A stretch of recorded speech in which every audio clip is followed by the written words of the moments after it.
For 31 years and counting, Community State Bank has taken great pride in being your hometown bank. With branches located in Cashion, Dover, and Hennessy, CSB strives to reflect the small-town hospitality these communities are known for. Our friendly staff is here to serve you and provide one of the best banking experiences around, equipping our customers with the latest in banking technology combined with a personal, down-home relationship. Come into one of our local branches or visit us at www.mycsb.com. Community State Bank, small-town banking, the way it should be. Member FDIC. Support your school's booster club and get your business in front of thousands of potential customers. Talk about a win-win. Advertising packages start on this streaming station for less than $10 a game. Call 405-726-0835 or email adam@squirtle.com right now for more information. Cashion FBC is a church seeking to grow in Christ and our love for the body of Christ. With ministries from children to youth to adults, we strive to present the gospel in an engaging and meaningful way. Sunday school meets at 9:45 a.m. and worship starts at 11 a.m. Children and youth meet on Wednesdays at 6 p.m. Please check our website at cashionfbc.org for more information. We hope to see you this Sunday, located a half-mile east of Cashion.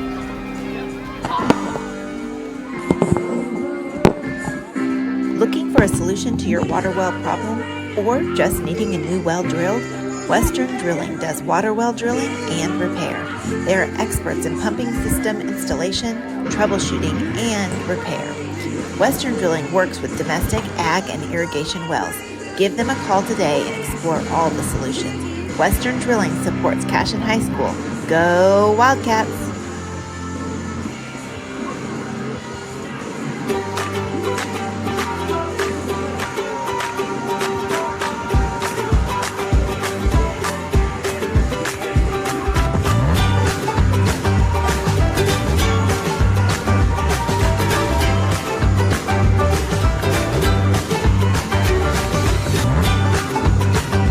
Stream with Oklahoma's #1 high school streaming service, Squirtle.tv.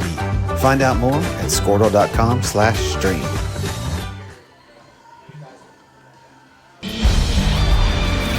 For more than 100 years, Oklahoma Career Tech has been training skilled and dedicated individuals, giving clear career paths to over 90,000 graduates a year. These individuals are the heartbeat of the Oklahoma workforce, serving thousands of companies, fueling this state's economy. Oklahoma is powered by Career Tech.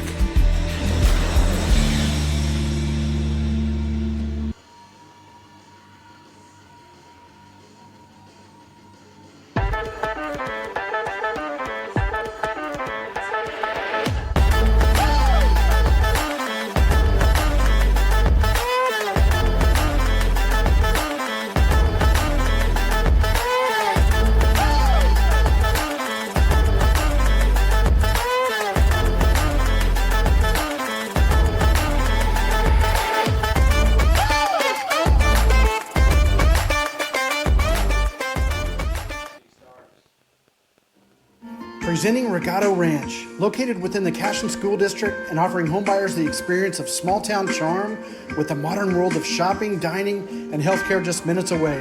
Situated east of Highway 74, Regato Ranch boasts 1-acre home sites with privacy and ample space to retire or raise a family. To build your next home from the ground up or to inquire about new properties currently for sale, contact Brandon or Shannon Cotter with Iron Creek Homes and C7 Realty. Come find your forever home at Regato Ranch. And go Wildcats!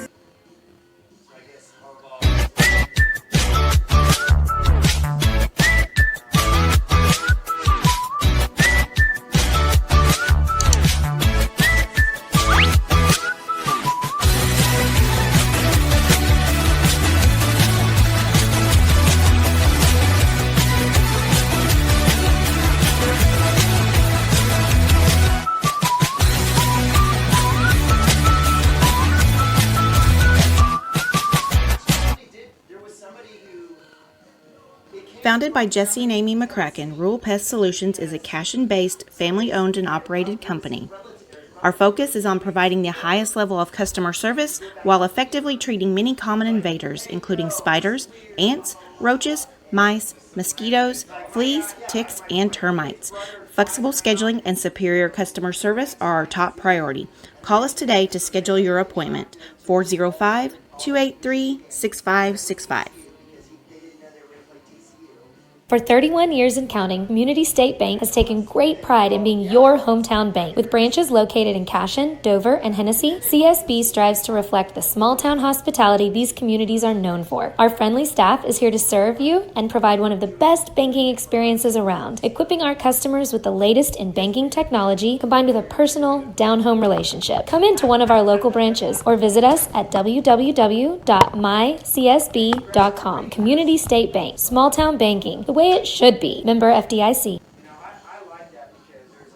Support your school's booster club and get your business in front of thousands of potential customers. Talk about a win-win. Advertising packages start on this streaming station for less than $10 a game. Call 405-726-0835 or email adam@squirtle.com right now for more information. Cashion FBC is a church seeking to grow in Christ and our love for the body of Christ. With ministries from children to youth to adults, we strive to present the gospel in an engaging and meaningful way. Sunday school meets at 9:45 a.m. and worship starts at 11 a.m. Children and youth meet on Wednesdays at 6 p.m. Please check our website at cashionfbc.org for more information, and we hope to see you this Sunday, located a half mile east of Cashion. Hey, Maddox, we put on that headset. Let me see if I can hear you, or at least talk into the Looking for a microphone. solution to your water well problem, Yeah. or Check, just check, needing check. a new well drilled? Western Drilling does water well drilling and repair. Well, They are what'd you just do experts just in now? pumping system installation, well, okay. troubleshooting, and I thought it looked like repair. it was on. Never Western mind. I Drilling can hear works myself with now. domestic, ag, and irrigation wells. Give them a call today and explore all the solutions. Yeah, check, Western check. Yeah, I Drilling got you. Yeah, supports definitely. Cashion That High sounds School. good. Yeah. Go Wildcats! Checkity check.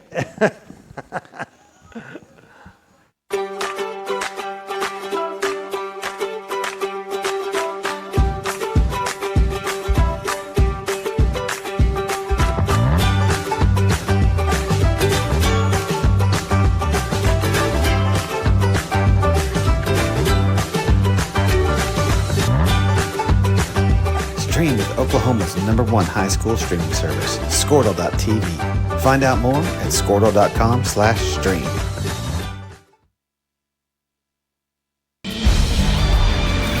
For more than 100 years, Oklahoma Career Tech has been training skilled and dedicated individuals, giving clear career paths to over 90,000 graduates a year.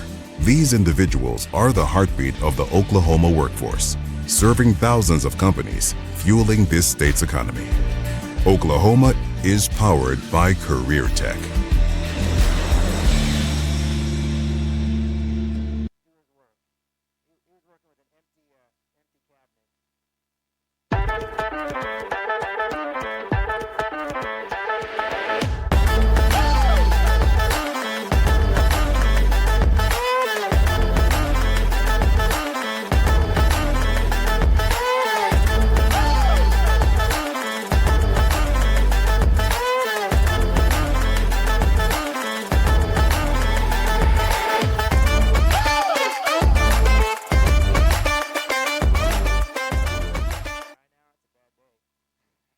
Presenting Regato Ranch, located within the Cashion School District and offering homebuyers the experience of small-town charm with the modern world of shopping, dining, and healthcare just minutes away. Situated east of Highway 74, Regato Ranch boasts 1-acre home sites with privacy and ample space to retire or raise a family. To build your next home from the ground up or to inquire about new properties currently for sale, contact Brandon or Shannon Cotter with Iron Creek Homes and C7 Realty. Come find your forever home at Regato Ranch. And go Wildcats!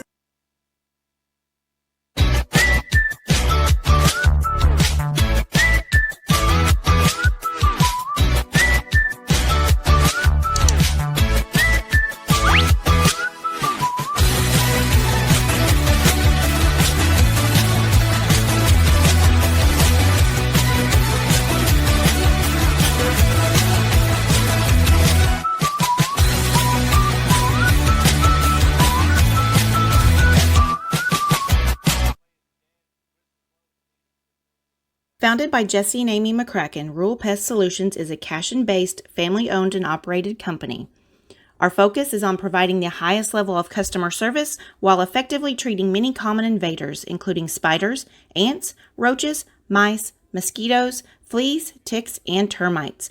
Flexible scheduling and superior customer service are our top priority. Call us today to schedule your appointment. 405-283-6565. For 31 years and counting, Community State Bank has taken great pride in being your hometown bank. With branches located in Cashion, Dover, and Hennessy, CSB strives to reflect the small-town hospitality these communities are known for. Our friendly staff is here to serve you and provide one of the best banking experiences around, equipping our customers with the latest in banking technology combined with a personal, down-home relationship. Come into one of our local branches or visit us at www.mycsb.com. Community State Bank, small-town banking, the way it should be. Member FDIC. All right, welcome to Dibble, Oklahoma. It's playoff football first round live on CWTV as the Cashion Wildcats on the road. First round in the Class A football playoffs here. OSSAA taking on the Dibble Demons. I'm Neben Abavi. Joining me up here in the very nice press box here in Dibble, America is my man Chris Gibson, where we'll be bringing you all tonight's action. First round is, again, the Wildcats 4-6 taking on the 8-2 Dibble Demons first round. And, Chris, when we talk about playoff football for the Cashion Wildcats, this is no mystery or nothing new for the Wildcats. But for this team, it's going to be a new and exciting opportunity. Yeah, no doubt, and we talked about it. And you made a post on the Cashion Wildcat TV Facebook page and Instagram. Is 19 years running, we've made it to the playoffs, and that's no easy task. I mean, in a small town where you can have some seasons where it's like we have this year, where we have a lot of young kids playing, that's quite the feat to make it into the playoffs 19 years in a row. And here we are. This year we didn't know it was going to be. It was kind of up in the air. And these young kids and those few senior leaders came through against Hinton, got a big win, and propelled this young Cashion Wildcat team into the playoffs, and we're here week one and ready to roll. Absolutely. We'll dive into a little bit more on the playoffs, but again, the Wildcats, if you think about the last 20 years, there's been no one more dominant than the Cashion Wildcats under Lynn Shackelford, 63-28 overall in the playoffs. We'll give that credit out to IWasAtTheGame.com. But you mentioned it, 19 straight. If you think about Class A, it's 13 in a row in 11-man football. Wildcats have been able to move on at least to the second round. Wildcats strings was ended last year in that loss on the road. Frigid night in Ringling, but Wildcats find themselves down here in southwest Oklahoma again taking on the Dibble Demons, 8-2, led by Coach Richard Norman. So let's talk about how the Wildcats got here. Wildcats, again, 4-6 on the season. That includes a 2-0, what do we call that, against Woodward out of season, forfeiture. But the Wildcats in district play in District A4, there was a log jam for the Wildcats sitting at 2-3 with two other teams. It was Hinton as well as Christian Heritage. And Chris, break down kind of why we're seeing the first place team out of District A4 here in the Dibble Demons. Yeah, so the way that OSSA breaks that down is, when there's a three-way tie, which we had with Hinton,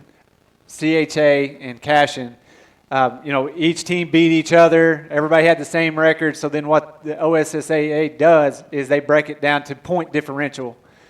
We had the second best point differential, which put us in that fourth place spot.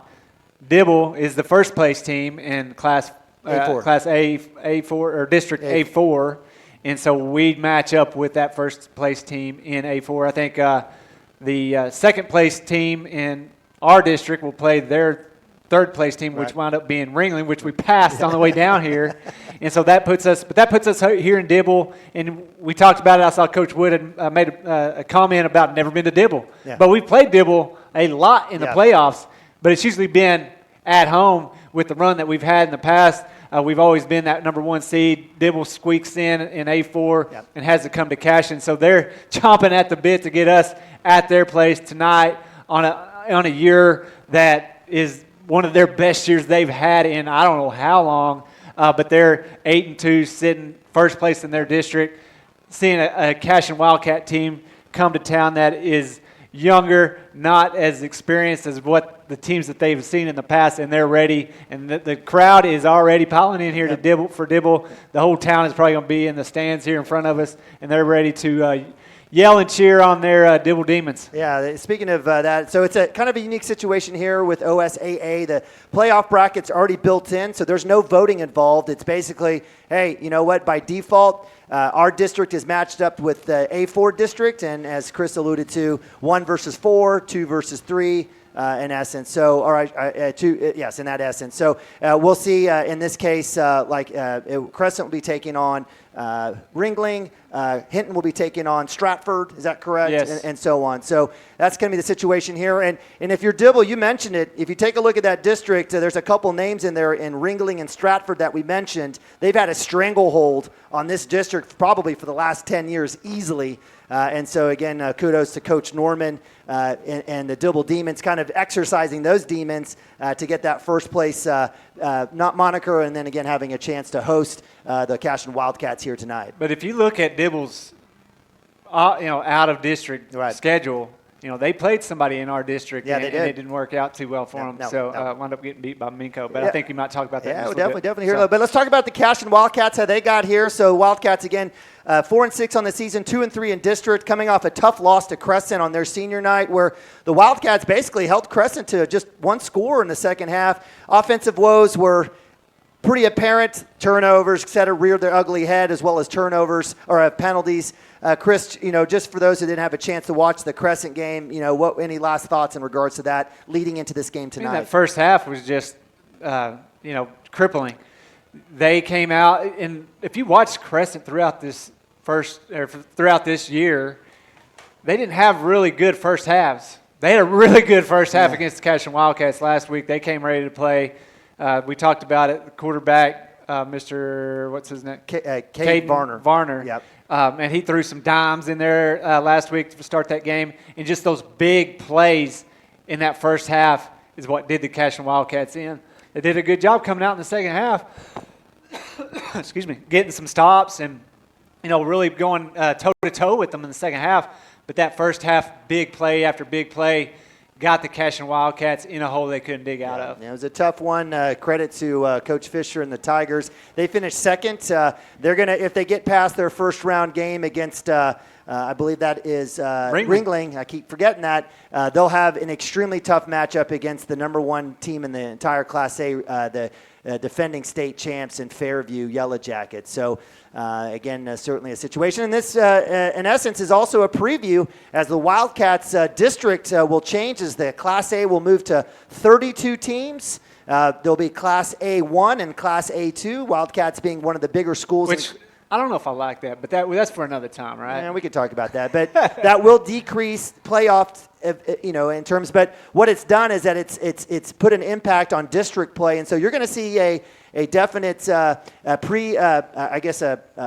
preamble or an early look to district play. And in fact, we've already played Walters this year. Yep. So the Wildcats again next year will be going up against the likes of Wynnewood, Dibble, Walters, Stratford, etc. So Wildcats will better get used to traveling down I-44 and I-35 to. So who wound up fourth in that district in A4?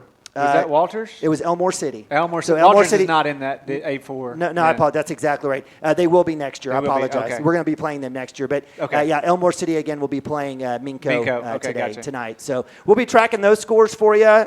Big shout-out to Maddox Gibson on the camera up top. Gage Beddick will be on the field camera. They both do a great job. And, of course, our producer extraordinaire, Jackson Drake. He's been doing a great job getting us produced, taken care of, getting us to commercials, managing the setup. He's done a great job all season for us, and now he gets to work the clock for us on the scoreboard. So thank God Jackson is just a freshman. We'll hopefully get him back for the next few years. Right, Jackson? No pressure. All right, he gives us a little nod. And he got a little cocoa going, so he should be all fired up and ready to go. We got about 20 minutes till kickoff. Do you want to take a quick timeout, or you want to just jump right into we can take a quick timeout. We'll take a quick timeout. Be right back. Cashion Wildcats TV.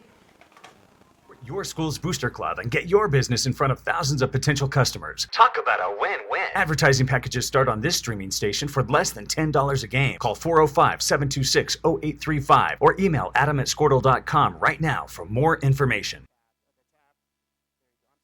Cashion FBC is a church seeking to grow in Christ and our love for the body of Christ. With ministries from children to youth to adults, we strive to present the gospel in an engaging and meaningful way. Sunday school meets at 9:45 a.m. and worship starts at 11 a.m. Children and youth meet on Wednesdays at 6 p.m. Please check our website at cashionfbc.org for more information, and we hope to see you this Sunday, located a half-mile east of Cashion.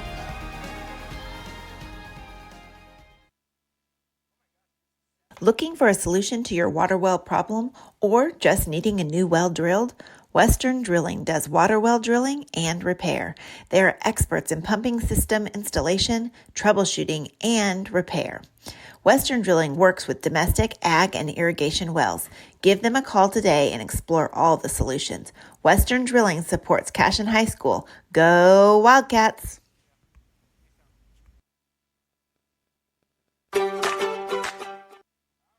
Welcome back to Cashion Wildcat TV. It's playoff time, and we're live from Dibble, Oklahoma, where the Cashion Wildcats' first-round opponent is the Dibble Demons, 8-2, led by Coach Richard Norman.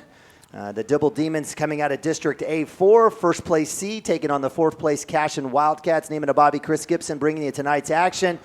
And Chris, before we dive into the Demons here a little bit, I look out, and God bless Oklahoma with our Bermuda. Once we hit wintertime, you change from white lines to black lines. And so it's a pretty funny situation as the grass is dead but still there. And, we were driving up. You were just talking about the weather. It's no better situation here to be playing football than like it is tonight. Oh, no doubt. We looked at it, was it 59 degrees? Yeah. And I was like, man, if I was playing, this is the ideal temperature. There's no wind. Get out here and just be able to fly around and not worry about getting hot, and just get out there and go 100 miles an hour. And hopefully that's what we see from the Cashion Wildcats tonight.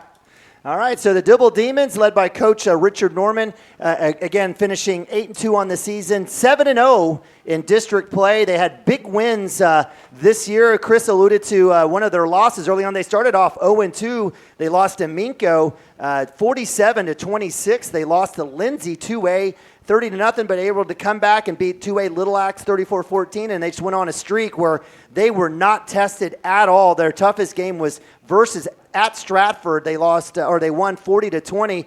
But Chris, just based on your outlook and thinking about this team, what's a couple things that stand out to why maybe they're 7-0 here in district play and first place hosting first round?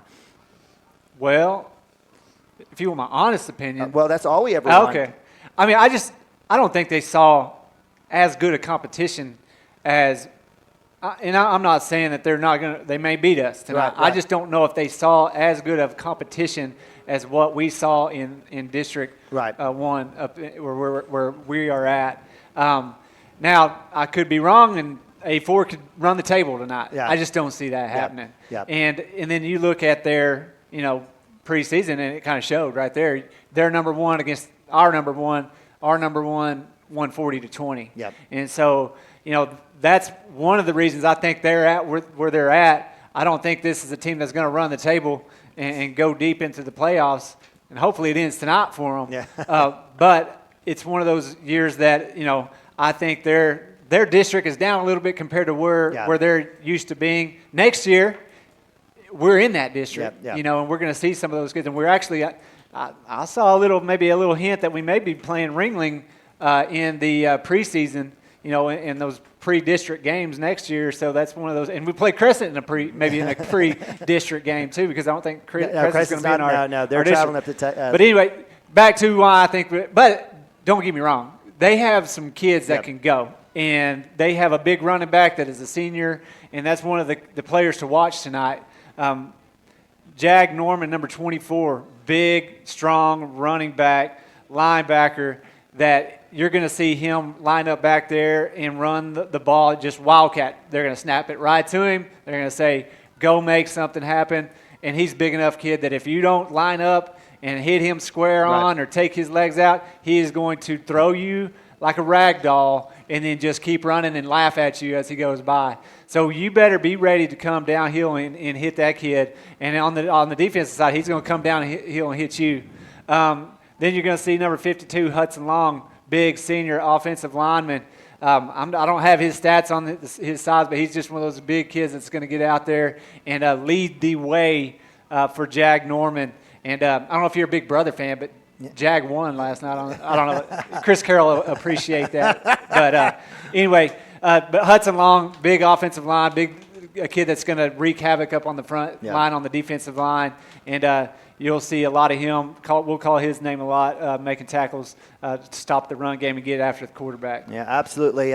Coach Norman and his squad is led by number 3. We'll mention him quite a bit. Sophomore Blake Cresswell, quarterback. He's got good range, good feet. He's kind of got. We were kind of offering. He's kind of mimicking and trying to copy off of Baker Mayfield, like a lot of kids here in Oklahoma. But certainly the kid in film can roll left, roll right. They like to get him moving, and does a great job on the RPO when they're play actioning to Jag Norman, kind of taking it out of his belly and hitting typically Austin Maddox, the junior, coming off of a post or maybe going deep. So they can hit you both ways. They definitely love to run. We probably won't see Cresswell running a lot. If we see Cresswell running, that could be either a really, really good day for the Wildcats or a really, really bad day in a situation for our defense. And watching warm-ups, junior 13 Trey Ott, I mean, he was a kid that was out there. I mean, you saw Blake out there throwing balls to him deep. I mean, he's a good-looking wide receiver type kid that he's going to be hard to guard if they do decide to line up and throw the ball a lot. They're going to target him. And they may. In film in a couple of games here against Elmore City, et cetera, they really didn't have to. They just kind of gave the ball to Jag and let him do his thing. So maybe one of those deals where we may not see some of these guys because they're just running the ball really, really well. Or because they don't have to, and that's the thing. In the first round of the playoff, if you can run the ball, kind of hide a few things that you might pull out of the playbook later on in the playoffs, that's some of the coaching staff look at that. And, I mean, if I'm a coach and I don't have to pull out, go deep in my playbook, I'm not going to do that. I'm going to do the simplified things that you have to do to win the ball game. And if you get it in control, stay there, live there, and then maybe have to break that out later on in the playoffs. Absolutely. And again, we'll see Austin Maddox as well as Miguel Partida Morales on special teams, either returning punts or kickoffs. Chris kind of mentioned during pregame as we came in, you'll see a couple of different kickers. Yes. Chad Tishner, he said to watch out for his boy Chris Judd, which is going to be left tackle number 50 from Dibble. He plays on their Evolve Events Summer League basketball. Okay. So little inside information there from Chad Tishner. All right. So good old Tishner, the half degree separation of Chad Tishner in the entire universe. That is true. But appreciate it. Appreciate you guys joining us here on Cashion Wildcats TV. It is playoff time here for the football team, but doesn't mean we're anywhere near to being done. We've concluded with Cashion softball. We're ongoing, and fingers crossed we got a good game here as the Wildcats can go to the second round here in the playoffs and keep that gold ball chasing opportunity moving. But basketball season starting up here right around the corner, December 1st. From a standpoint where the Wildcats will be hosting Minco as well as Morrison, I believe, this year. So right around the corner, Coach Hardaway and Coach Taylor will be doing their thing. And if you want to be a part of that, don't hesitate to go out to cashionwildcats.tv. Check on that red button up top to advertise. You can find a bunch of different ways. Again, the number one streaming service in the state of Oklahoma with 750,000 views over the last 5 years. Definitely jump on and help out as we make this free of charge on the road and at home. For all the great Cashion fans, family, and friends out there. Not all just sporting events. We had the Veterans Day program today. Right. So when you jump on and sponsor or do a commercial with Squirtle, you're helping provide a lot of really good ways to spotlight kids in our community and in our school. Amen. And that includes all of our fantastic football sponsors that we've had there this year. Thank you very much. And that includes, and if you want to be able to help sponsor the basketball team, I believe they're still looking for opportunities as well. Looks like we've got the tents are up, or the run-out tunnels are up. They're blown up. We've got dry smoke kicking. We're doing great. We're about 11 minutes from kickoff. Chris, if you want to take over and take a look at the keys to the game for the Wildcats here, what do we have here for us? Yes, sir. Keys to the game for the Cashion Wildcats tonight is number one. You got to win the line of scrimmage. I talked about Jag and how the Dibble Demons are going to try to line up in that Wildcat and run the football. If you can line up and win the line of scrimmage against them when we're on defense, you're going to really put a hurt on what they want to do. Like I said, they've got a young quarterback that can sling it, but they really want to line up and run with Jag.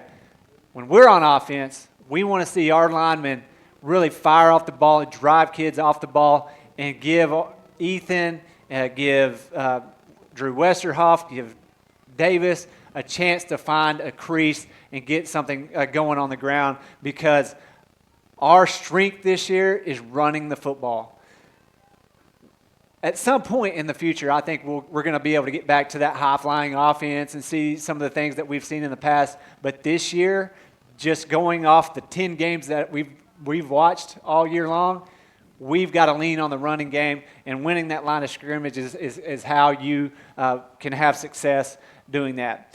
Number 2, run fit. That goes back to that line, that winning the line of scrimmage too. You got to make sure you're coming downhill and filling gaps if you're linebackers. You got to come downhill, square up, and hit somebody in the mouth that has the football for the Dibble Demons. If you can come downhill, run, fit, come in, make a tackle on big boy Jag, you're going to be able to kind of slow them down in what they want to do on the ground. And then play mistake-free. We've seen it week after week after week. This young Wildcat team, have a little success and then shoot themselves in the foot, go backwards on a play where you kind of had some momentum, and then bad snap, over the head, jump off sides, and it just cripples a young offense, especially when you have to run the ball a lot. Let's switch over to the camera mic and listen to the national anthem.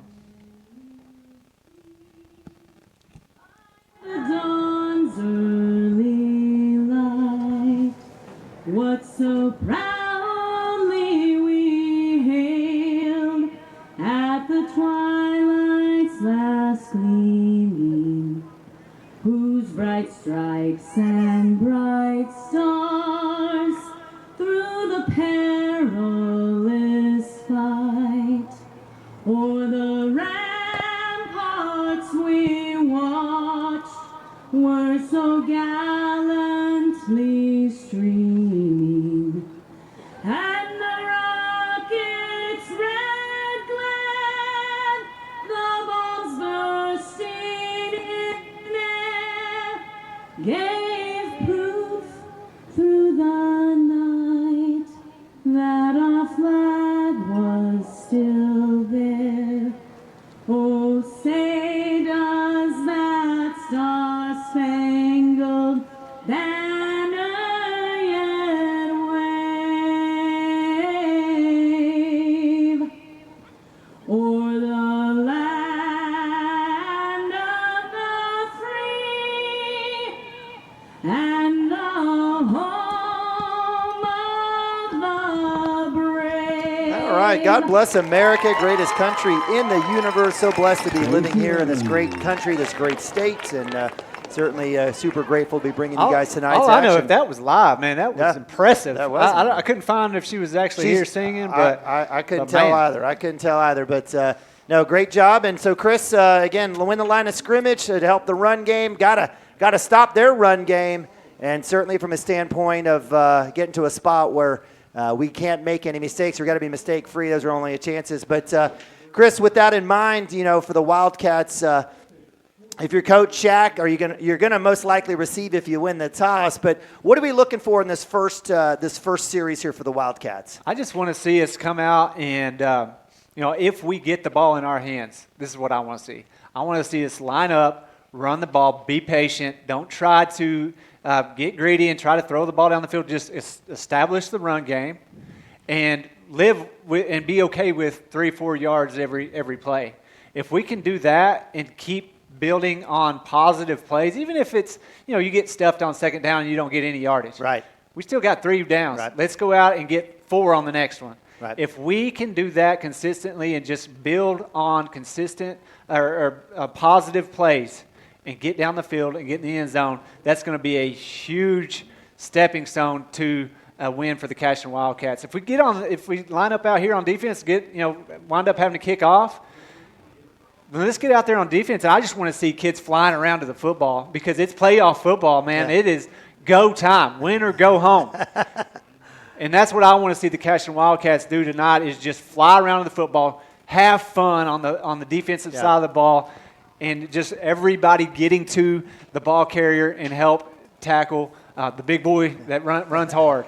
And if you can have fun, fly around with the football and just pin your ears back and do your job and make sure you're disciplined and where you're supposed to be at, the Cashion Wildcats will have a good night on defense. I love it. I love it. Captains are out the middle for the Wildcats. White helmets, great tops, white pants. Rough Riders bringing them on the road. Taking on, again, the Dibble Demons. They'll go with blue tops with a yellow and white accent stripe and black pants. Wildcats captains, again, Caden Seeley, Max Higdon. We've got, looks like, I think we've got Bodie Beitler, who's replaced my man Timmy Jones, who's out sick. Tommy Branson, Benson Waltman, and then, of course, Caleb Duran. It'll be number 51. That is Liam Howarth, the senior who's injured today, who is a starting right guard for the Dibble Demons. Number 16, senior Dayton Comstock, tight end linebacker. Number 52, that's Hudson Long, senior offensive linebacker will be tall in his name, and as well as number 24, that's senior running back Jag Norman, as well as linebacker here for the Dibble Demons. Looks like the Dibble Demons have won the toss. They've refused or declined. They will have their choice in the second half. It'll be Wildcats football, no doubt. Hey, and you talked about the Rough Rider uniforms. A tribute to the Veterans Day that is coming up tomorrow.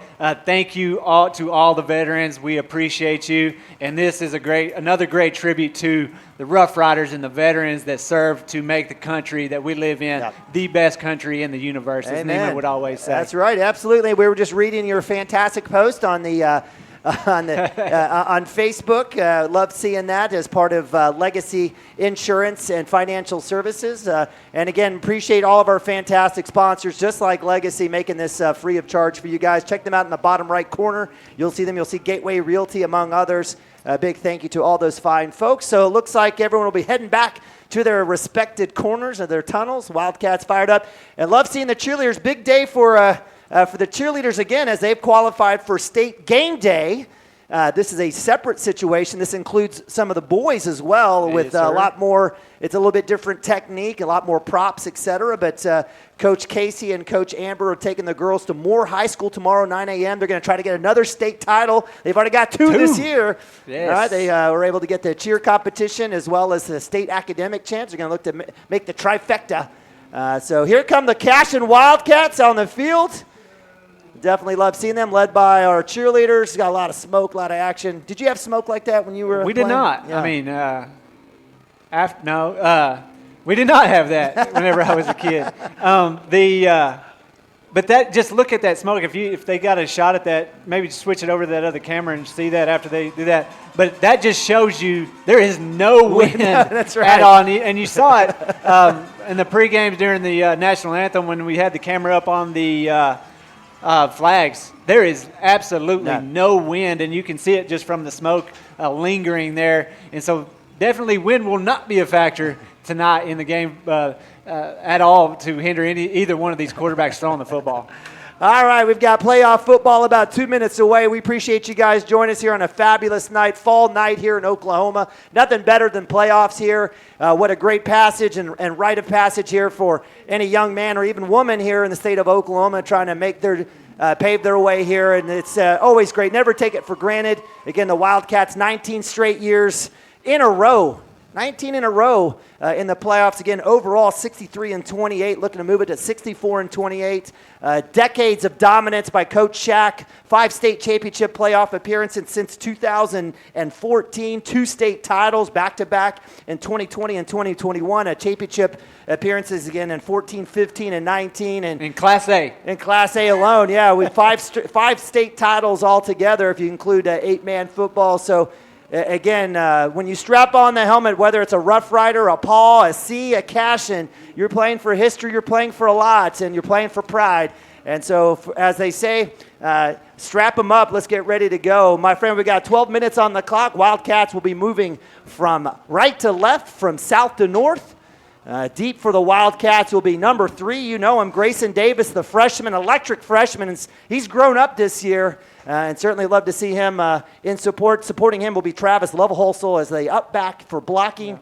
We certainly will see 2 types of kickoffs here from the Dibble Demons. They show a bunch formation, most likely will separate. It looks like we will have number 6. That is Miguel Partida Morales, most likely their deep kicker. Go ahead, Chris. You talked about Grayson Davis. I just want to talk a little bit right before this kickoff. The young kids on this team getting playoff experience, and how big that is. Yep. Let's go. This excitement, this the feeling out there on the football field, a young kid, it's going to make them better for the years to come. Amen. So a little fake bunch there. We've seen that. Morales with the kickoff here from the 40, straight up down the middle. It's going to land on the right hash. It's going to roll. Davis on the hop will catch. Curl back to the 20. He's got an inside lane. Loose ball. And we've got a fumble. Yep, and that's right there. Just, I don't know if he ever had a good hold on that ball. It was just a fumbling kick that hit the ground. And when he got it in his hands, he kind of fumbled it. And I was thinking, secure that before you get in the crowd. And sure enough, as soon as he hit that crowd, ball comes out, rolls about 10 yards before Dibble Demon jumps on it. Yeah, that one moved forward, so it'll be first down. Field position has been a bugaboo for the Wildcats. I want to say the average starting field position for our opponents this year have been the inside the 40. So right like that, we're going to go ahead and go in a Wildcat. Number 11, it looks like that's Tucker Skipper. He's going to go ahead and keep it. He's going to curl right side, cut back in. It's going to be undercut. Good job there by Austin Compton, the sophomore. You're going to hear freshman and sophomore all night long for this Cashion Wildcats. And if the Dibble Demons don't take care of business tonight, I don't know if they'll ever will again against the Wildcats. But good job there by Compton coming in with a nice tackle. Yeah, and, one of my keys of the game was mistake-free. First play of the game, mistake. But, hey, I would rather have that adversity, first play of the game, be able to come back from that. There's the big boy right there trying to run the ball. Good tackle, good gank tackle coming up right there for a minimal gain. Yeah, that was number 44, Grady Corbin. He's a junior fullback. Kind of a weird approach here for Coach Norman. Typically, we'd see the high-flying offense led by Blake Cresswell handing off to number 24. Maybe we'll see a little bit different here. Nice job there. That was that Travis Loveholz on the tackle, I believe? So. All right, so 3rd and long here, about 3rd and 6. Again, running clock 11 minutes, and we'll have a stoppage of clock. We'll have an official's timeout as I don't know what's going to happen here. Did you see something, Chris? I did not see anything. I mean, he's pointing at one of the players, so I don't know if there might be an equipment issue or they're going to the football. So, well, they're actually going to come to the Cashion sideline. They're going to have a conversation with Coach Shack. I'm not sure the situation, but the ball is the scoreboard here does not have has down and distance, but not yardage. Maybe if they get a little bit deeper in the state playoffs, maybe they raise a little money, get you a new scoreboard. But it looks like it's 3rd and 6 for sure. We do know that 10:59 on the clock. What did you say? They don't have what down? Well, they don't have the yardage. 6 to go right there. Yeah, but I don't know what yard line it's on. I'm 24 yard line. Come on, I got it. I can't do it all, Chris. All right, running clock here. It's a full house backfield. We got a double stack here on the far right. Handoff inside to 44. He's going to cut up middle. He's going to hit a wall. He's going to get swarmed under, still on his feet. He's going to get a solid gain. Number 44, Grady Corbin, the junior, give him credit, standing up straight up like Adrian Peterson. Probably doesn't have a speed, but showing some size, and it looks like it'll bring up 4th down and short as Coach Norman will stay in the same package here. Again, it's number 11, Tucker Skipper, the sophomore wide receiver, taking snaps. That's what the roster says, as typically Blake Cresswell, the junior, getting another handoff, upended. And he got enough for a first down. He did, but give credit to Caleb Durant. He made him pay for it. So he went Billy Sims, Earl Campbell on that one. Yeah, he did. Went over the top, and that'll be a 1st down and 10 inside the 15-yard line. And I don't know if they just let those kids kind of get out there and get a few going on senior night, or I don't know. Well, they're not seniors. They're not seniors. So I'm not sure what's going on there, or maybe they had a discipline issue, and they said, nope, you're going to sit out the first 5 plays of the game. I'm not sure if that's much of a discipline issue, but nonetheless, running clock 10 minutes here. We've got Cresswell in with Jag Norman. Norman will work left side on the RPOs, looking for a small lane underneath. He is able to break free of Grayson Davis coming off the corner, and we saw that all day in film. Corner coming up trying to make that tackle by himself. It's a tough day. Grayson Davis felt Jag Norman, and that's a big run there for the senior. Yeah, Jag didn't try to go around. He tried to go over, and that's what I was talking about. He will run you over and laugh as he goes by. He'll go back right side this time. He's got a big hole. He's still on his feet. Skips over, and that's touchdown. So after the fumble, that's a 36-yard drive. and ends it with a touchdown. The Wildcats down 6-0. Yeah, and that's where it just you can't have that mistake on the kickoff and give the Dibble Demons just all of the momentum coming out. You see the crowd over here on the Dibble Demons side is just ready and ready to just blow the top off of it, and giving them the ball and an opportunity to get the lead right off the bat is not something that the Cashion Wildcats can do if they want to win this ball game. Extra point is good. So with 9:36 on the clock, actually the 2-point conversion is good. I apologize. It's 8-0 here for the Wildcats. And again, no disrespect to the Demons, they've had their fair share of playoff experiences. In fact, the Wildcats, we've hosted them several times in the first round as a fourth-place finisher in several years in past. And so this is a proud community, as Chris alluded to. It's a packed house. And got to give credit to the Cashion faithful. It's always, as you say, defense travels. Well, so did Cashion Maroon and Gold. They travel as well. So big shout-out to all the folks coming down I-44, about an hour and 30-minute drive through traffic. So let's see. Well, I forgot. I was supposed to give the shout-out to Avery and Olivia back at the house. And Ashley kind of holding man in the fort with Maddie and Avery and Olivia. So, girls, Daddy loves you. All right. Let's go. Absolutely. Love the Gibson family. They do it right. So with that, another kickoff. Let's see if Wildcats can figure this out. Kickoffs have been 50-50 for the Wildcats all season, and some, as part of growth, we are now, again, in Game 11. So kind of hope for some of this stuff to get cleaned up. Let's see what happens here. Again, it's Morales with the kickoff, the sophomore. He'll go ahead and set. Lefty will dribble that one along the line. That's going to roll past. Someone's got to get on top of that. And Davis will fall on it. Do the Wildcats get it? Yes. It's still loose. Goodness gracious. And so what could have been a catch at about the 35-yard line, that one rolls past. I believe that was number 80. Was that Gavin Layton? I couldn't tell, but that one rolls all the way back. And the Wildcats, again, we talked about field position, now starting on a low line drive kick that could have been covered starting at their own 16-yard line. Yeah, and I don't know if that was by design or not, but it was perfect for the way the Cashion Wildcats were lined up there to just kind of roll out there and give the Dibble Demons a shot to jump on it. Westerhoff with a handoff will work right side. He's trying to get somewhere. No room for him and this is the thing you're going to see about the Dibble Demons. They absolutely attack the ball. You will see 3, 4, 5 Dibble helmets on every ball carrier. And that time Westerhoff loses a couple on that first down run. Yeah, just not any kind of push off that front line really going against those big boys from Dibble. The offensive line's got to figure out a way to make creases and give the offense a chance, give those running backs and quarterback a chance to find seams. And if you're looking for Timmy Jones, again, he's out with mono. That's a big hit for the offense, but definitely for the defense is Timmy Jones, one of the leading tacklers on the team. Westerhoff in motion. Back to pass. Going deep. He's got Higdon wide open with the snap. Golly. In his hands. That would have been a touchdown for Max Higdon. And we've talked about this, right? These are those moments where you can't let that ball just drop into the basket. You've got to still high point it while you're running. And that one falls in and out of the hands of the junior, number 14. And what would have been that was a fantastic ball by Ethan Waswo there. And great job getting the ball, stepping into the throw, just hitting him perfectly in stride. And Max is, he's going to be hard as anybody on himself. You can't have that right there either. The fumble, that's what I'm talking about. You have a chance to get 6, and you wind up being 4th and 20 on the 2-yard line. Actually, turnover on down. So you're going to give them the ball it's fourth down. It's fourth down. And so, but still, 4th down and 20 after you had an opportunity to tie the ball game up. So out to punt will be the Cashion Wildcats. Waltman deep in his end zone on the end line. Deep is number 1. That is Austin Maddox. He set up on the Cashion 35-yard line. Waltman with the kick. It's blocked. And that one's going to roll. Let's see if we get a Cashion roll. And guess what? Another possession for the opposing team inside the 30-yard line. Yeah, and Dibble, they're fired up over here on this sideline and with good cause. They're up 8-0, getting the ball back with only, 20 yards, 25 yards to go to go up 2 scores on the Cashion Wildcats here in this first quarter.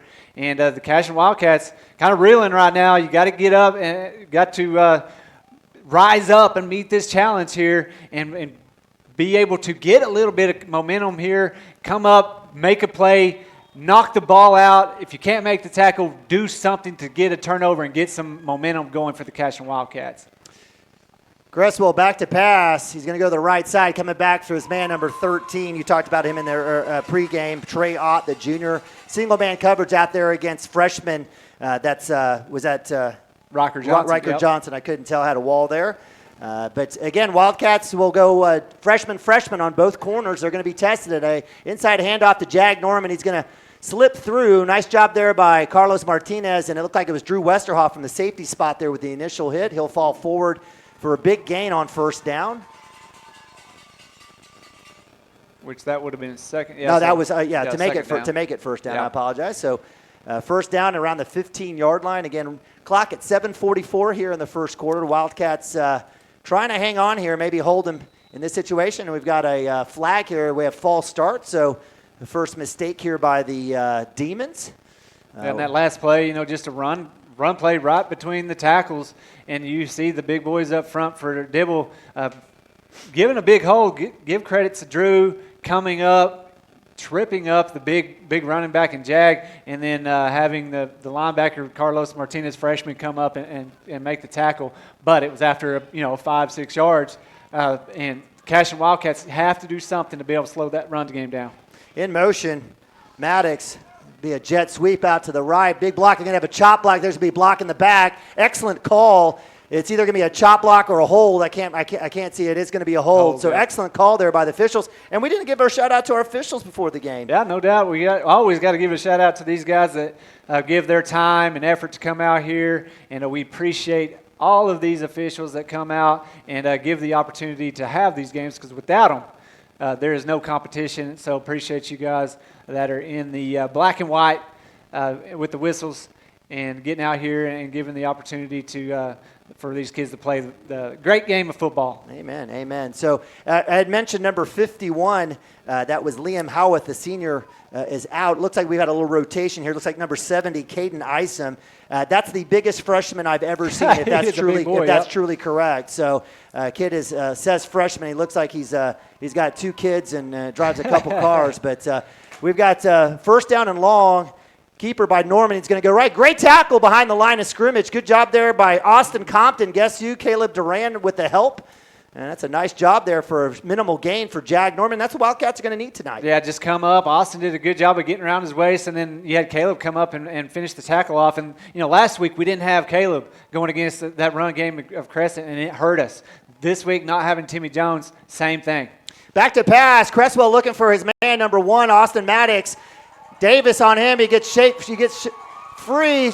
Falls forward. That's a nice catch in open space. Good ball there by Cresswell, but that was all Austin Maddox. And, that's just a tough spot there for the freshman going up against the junior Austin Maddox. Yeah, Grayson was there coming with a good angle, and Maddox just put a shake on him and went right by him.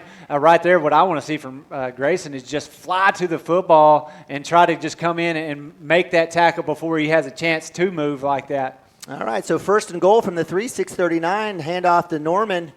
It is a keeper by Norman, and so the 3-yard touchdown will extend the lead. Wildcats down 14-0. Yeah, and that time just give it to the big boy and let him rumble to the end zone. We've seen that from the Cashion Wildcats with some big running backs in the past, where you get down there, you just give it to your meat and let him eat. And that time, that's what they did. Just got it down there on the 1-yard line, give it to the big boy that's probably averaging 5 or 6 yards a carry. Yep. And that time he was easily able to get into the end zone. Swinging gate kept. Let's see, the Wildcats do get the stop there. No, he actually gets in. I'm not sure how, but give credit to number 21, Lane Lesser, the senior. Again, that's a common theme here. And that's been the common theme for the Wildcats. It looks like somehow we've all aged out and everyone else has a senior-laden team, but give credit to number 21. Tough run. Lane Lesser gets it across, and 16-0 with 6:35 left here in the first quarter.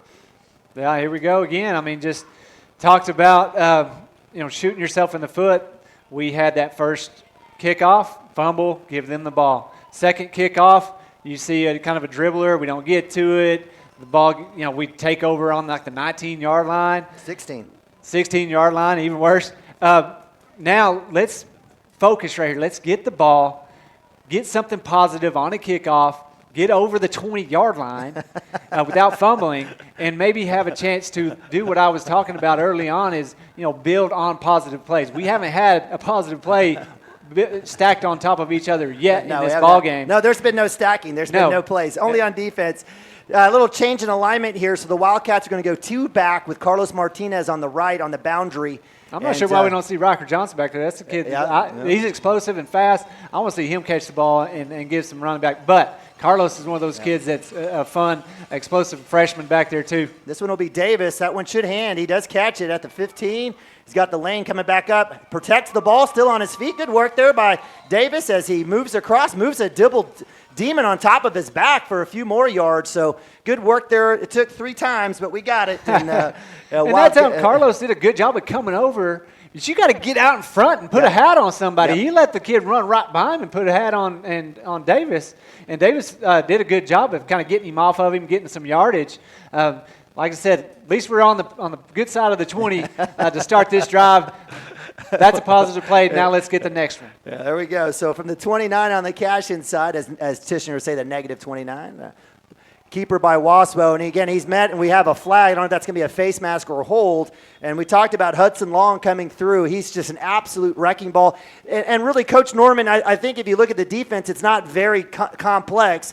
It's Hudson Long blitzing every which way. I mean, that's what you're going to see. They're going to load the box. Hudson Long has a free reign to run into any gap that he wants. And after that holding call, Wildcats, who started off with decent field possession, are now backing up 10 more yards. Back on the wrong side of the 20. And there we go. We had that positive play, negative play.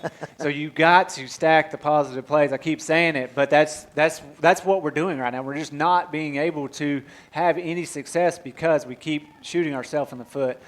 All right, in motion is Westerhoff. Jet sweep. He'll replace, come back, little shoe hook.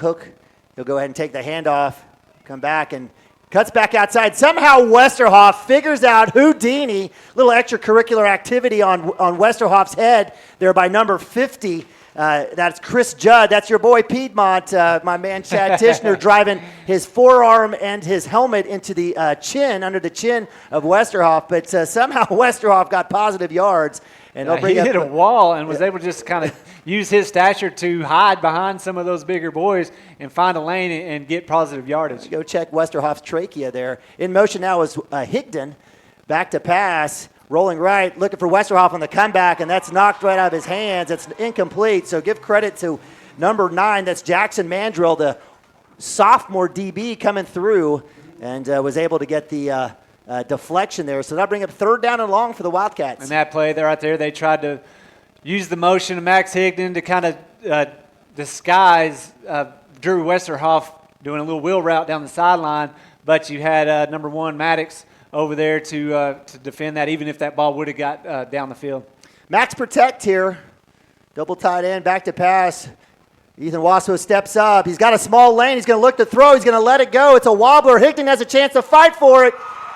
And that's as good as a punt. So as the Dibble Demons cheer it on, the smart play would have been to knock it down, but nonetheless, everybody loves interceptions and turnovers. I mean, that was 3rd down, so give him credit. I mean, it would have been 4th down, and we would have been punting from the 16. If they've watched film on our punt team, that's probably a better punt than what we would have had. But Amen. The thing is, that right there, Ethan, I mean, at least he gave Max a shot to go up there, and you want to see Max just go up there. You're 3 inches taller than that kid. Go up and fight for that ball and bring it down for your Cashion Wildcats. Now, come over here on defense. You got them the worst field position of the night, even though they're on their 36-yard line. Let's see if the defense can come up and make a stop. Jet sweep coming outside. No holding call on Fields on the outside. Give credit to Maddox on the block there. That was number 21, Lane Lesser. So jet sweep working, inside give. Wildcats are getting spread out.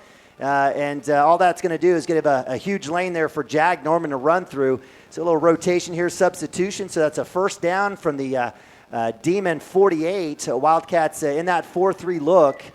Let's see what happens here. A little in motion again as Maddox comes in. They're going to fake it. It's going to be a toss over the middle, well over. And wide open was number 13, Trey Odds, and Baker Mayfield Jr. just missed that one. Cresswell, he's got a good motion. I do like that ball. He's got a good arm, and he throws in ease. That's the one thing I like about him. There's nothing forced or it seems like too difficult for him. He just missed his guy streaking down the middle, and that'll bring up 2nd down and 10. Yeah, that time they snuck Ott in there to that tight end position and just did a little tight end pop pass and surprised the Wildcats. Luckily for the Wildcats, it was overthrown. 2nd and 10, 5:13 here, still in the first quarter. Wildcats looking to stop. That should have been a motion play, but nice job there by Caleb Duran. He does everything he can to slow down Jag Norman. He gets about 3, so give credit to number 44. Nice cleanup work there by the Cashion Wildcats. And again, if you play high school football in Class A in Oklahoma, if you got a kid as big and as physical as Jag Norman, I don't see Jag Norman playing at the next level, but if you have someone as big as physical as him, you've got a chance every single Friday night. Yeah, no doubt. Just give him the ball and let him roll for 5 or 6 yards pop, and that right there is a huge advantage. Yeah. So empty set here, a little stack formation. They'll go ahead and change it up. It'll be Wildcat. We talked about how we'll see Jag Norman running left and right out of the Wildcat. He's going to go ahead and keep it. He's going to go left side. That's his favorite spot to go. He's got a big lane, and it looks like he's going to be able to go the distance. Riker Johnson, last guy to touch him, and that'll be it's like a 52-yard touchdown. So Norman, 3rd touchdown on the night. So with 4:18, the Wildcats find themselves down 3 scores. Yeah, that time just went left and had big boy number 70 over there just leading the way. If he is a freshman, that is a massive dude for a freshman. And that time, you saw that shift, got him over there on that left side, and just kind of student body left, was able to get Jag out there in space. And then once he got the lane to the end zone, Riker did a good job of getting over there, met him at the pylon, but he was able to get in the end zone for the touchdown. Now, I promise a little reverse here on the 2-point keeper. Let's see if he gets in. Looks like the Wildcats were able to hold him up. So good work there. Nice little mini victory there as Carlos Martinez comes up against number 16, Dayton Comstock. And, these Dibble guys, they have a history. They've gotten their hands, they've had their heads beat in by the Cashion Wildcats, their brothers before them. So you could tell there's a little bit of passion here for these guys in blue trying to take advantage of the situation. Looks like, was there a penalty on the play? I have no idea. I guess it's second. Maybe he was down. He was down before the end zone. I did not get Jag Norman. So he is in now. So I told you, Riker Johnson gave a hustle over there and got him out. I think he may line. have stepped out prior before that. It looked like he had. But Norman now with 3:46 with his 3rd touchdown on the night. This time it's that right there. That first down play was. Yep. I thought it. Carlos came away with the football right there. So, and I was thinking, it's a 2-point conversion, but. If he would have come away with that right there, should have been Cashion football. Norman will work the outside. He's going to dive forward. Is he in? He is. So they'll stack on another 2-point, and that's 24-0 here. So tough first quarter thus far, 3:46. The Wildcats find themselves down deep, 24-0 in a hurry. And so with that, we'll have a kickoff. We haven't really had a chance much to even stop for commercial break or anything. It's been pretty much gas pedal the whole game. And the thing is, it's, Dibble is pinning their ears back and giving Cashion Wildcats all they want.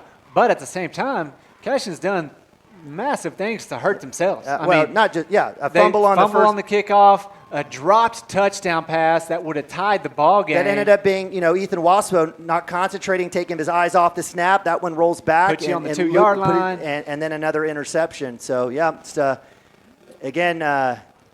these are some of these things, though, Chris, even at Game 11, you would hope to think they'd get cleaned up. I know we've talked about these young guys, but, now you've said it before. Davis is not a freshman anymore. Riker Davis is not a freshman. Ethan Waspo is not just a sophomore anymore. These are guys that have got to come up and make plays. We've seen Carlos Martinez come up as a younger guy. We've seen, obviously, Caleb Duran doing his work. He's been in a lot of tackles already tonight. So Morales kicking off here. Left footer. Will go right to Davis in the air. He'll catch. Wildcats coming up. Trying to come up, and he'll hang on as there's absolutely no blocking for him. You've got to block. You got to put your hat on somebody. If these kids are coming back and watching this, me and you talk, I want them to hear this. If you're on kickoff team, go find somebody to hit. That was my favorite thing. If I didn't get the ball on kickoff, I get to go block. I get to go hit somebody. Yep. I saw a lot of standing around. Yep. Grayson didn't have a chance. There was kids just flying to the football with kids in gray and white watching. Yep. And you can't have that if you want to be successful on the kickoff. That's exactly right. So 1st and 10, Wildcats from the 23. Handoff inside. Nice little run there. Good job there by the Wildcats getting positive yards on 1st down. That was Carlos Martinez on the carry. So nice job there by the freshman. We've been saying that a lot. So Ethan Waswo to Martinez. This will be a gain, it looks like, of about 4. So it'll bring up 2nd down and about 6 here from the, it looks like the 25 or so. Martinez is getting the plays to the right of Waswo. Again, max protect here. Another keeper there by Waswo, right side. He's got a small length, gets hit hard, but falls forward. Nice job. Give credit to number 8, Luke Blanchard, a senior, another senior here on the senior-laden Dibble team. Comes up, makes a big lick on Ethan Waswo, but Waswo is able to carry that one forward, and 3rd and manageable, just like you mentioned. Just a fake to Carlos, get a linebacker leaning that way, pull it, and go. And that time, 3rd and set us up for 3rd and short. Motion is Westerhoff. Carlos Martinez trying to get the outside, and he's going nowhere. Give credit to number 50, Chris Judd. I really would like the Wildcats to try to maybe go up the middle again a little bit, but give credit to, again, junior Chris Judd, DN there for the Demons, and that's a big loss. That'll bring up 4th down. Wildcats are going to go for it. Why not, I guess? Yeah, you saw that motion, trying to kind of to church it up a little bit before the snap, and the Dibble Demons did not bite at all and was there, and there was no way for Carlos to get around that edge and pick up the 1st down. Church it up. All right, 4th down and 4 here for the Wildcats. Back to pass is Waswo. He's going to curl. He's got a man deep. He's got Fields, and it's a catch. Great job there by the freshman, beating number 8, senior Luke Blanchard on the comeback, and that's a big-time 1st down into Demon territory for the Wildcats. Yeah, Grayson Davis there just out there running that deep route. Ethan throws it up and gives him a shot, and he did a great job of making an adjustment on the ball while it was in the air and was able to get under it. The Dibble Demon kind of lost where the receiver was at, where the ball was at. Grayson did a good job of getting underneath that for the big 1st down for the Cashion Wildcats. So from the plus 40 here, Wildcats will keep it. Ethan Waswo will curl around. Nice little run there by the sophomore, and this is what we wanted to see on the first drive. You can't go fumble, punt, interception. Can't do it, but Wildcats showing here after down 24-0 here in the first quarter, 134. Nice little drive here. It'll be 2nd and short for Waswo. Nice carry. There's some good things happening on that right side of the line there with Matthew Stockton as well as Juan Melendez and Caleb Duran. In motion is Westerhoff, little jet sweep fake. Ethan Waswo will cut back outside. Nice patient run, and he's going to get the 1st down. He's still moving. Nice work there by Ethan Waswo, and that'll be a Cashion Wildcat 1st down. Back-to-back here with 1:07 left in the first quarter. See, I like that play right there. I like how, we saw that play time and time against Hinton. Bring that jet sweep. Either give it to him or fake it. You had those linebackers leaning one way. Ethan was able to pull it and just go and pick up that 1st down. We didn't see it one time against Crescent. That time we pull it out of the playbook, and it's successful to pick up the 1st down.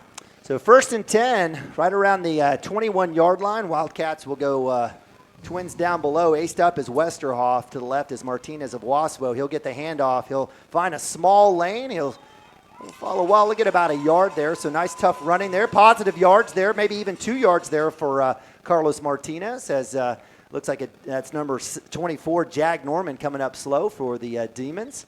I got about 25 seconds left in this first quarter. The clock on the screen might not be exactly right. It's kind of hard to keep that thing accurate, but I don't know if we'll get a playoff before this quarter. I bet we try to run one here. So 2nd and 8 here. 2 yards there for Martinez. Westerhoff again, jet sweep motion. And we have an offside. Yes, absolutely. That's the easiest call in America to make here in high school football, as there is you cannot enter into the neutral zone, and it's automatic offsides. So there's been a few times this year the kids got into the neutral zone and got back, and they didn't call it. But that time he got over, leaning just enough that it triggered the flag to come out. Easy 5 yards for the Cashion Wildcats. So with that runoff there, the Wildcats will then sit on it, and that'll be the end of the first quarter. Wildcats down 24-0, but driving here with 2nd down and 3. Let's take a quick timeout. Be right back. Cashion Wildcats TV.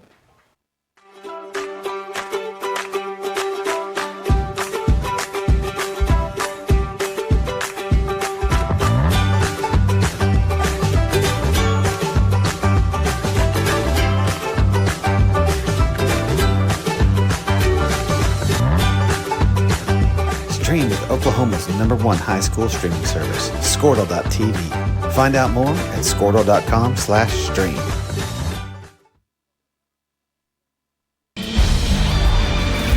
For more than 100 years, Oklahoma Career Tech has been training skilled and dedicated individuals, giving clear career paths to over 90,000 graduates a year. These individuals are the heartbeat of the Oklahoma workforce, serving thousands of companies, fueling this state's economy. Oklahoma is powered by Career Tech.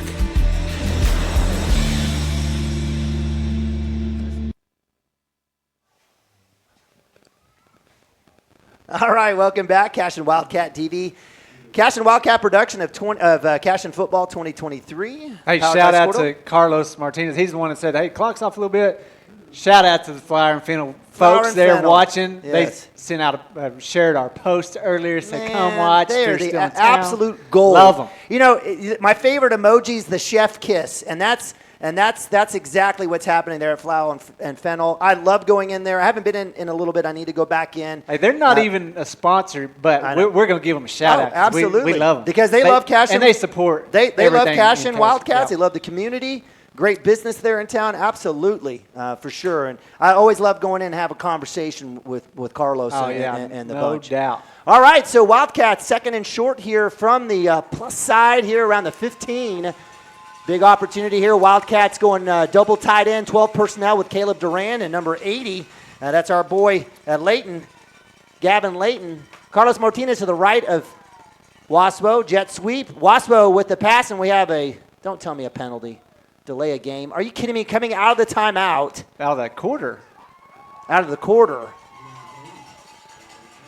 And that's where it's one step forward, 112 steps back with this team this year. And that's the thing is, we've had those positive plays, and we had stacked them on top of each other, and look where we're at. We're 2nd and 4 at the 14-yard line.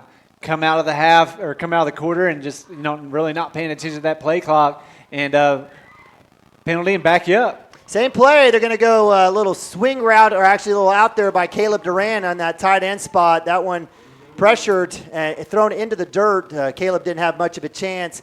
I kind of like that. I love they used Higdon to move the corner out of the way and had a one-on-one matchup with Duran, but not executed well, and so that'll be 3rd down and long for the Wildcats. Yeah, I'd like to see Westerhoff line up in that and run that route because the dude is so quick, shifty. He can kind of get somebody leaning one way and go. And if you have that much space over there for Westerhoff, he's a good sure-handed kid that can catch the ball and make kids miss. That's asking a lot of Duran there. So again, 3rd and long, back to pass is Waspo. Wilkin to his left, he's going to step up. He's got to let it go. He will.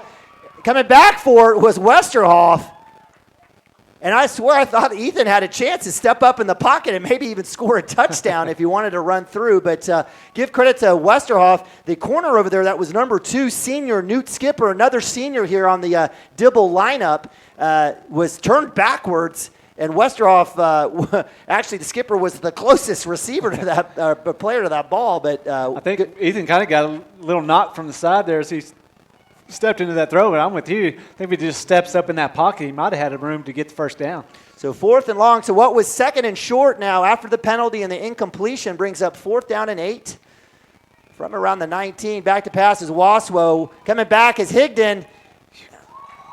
And in and out of his hands. So but they hit Ethan after the ball came out. I think we're going to probably see a late hit on the quarterback and maybe a 1st down for the Cashion Wildcats here. Yeah, most likely, again, there's no automatic on a personal, but if it'll be a 15 yards, it should be a 1st down. So Waswo, he's a big, tough kid. He's taking his fair share of licks. Yeah, and he's roughing the passer, so it will be a 1st down for the Cashion Wildcats with a 15-yard mark off.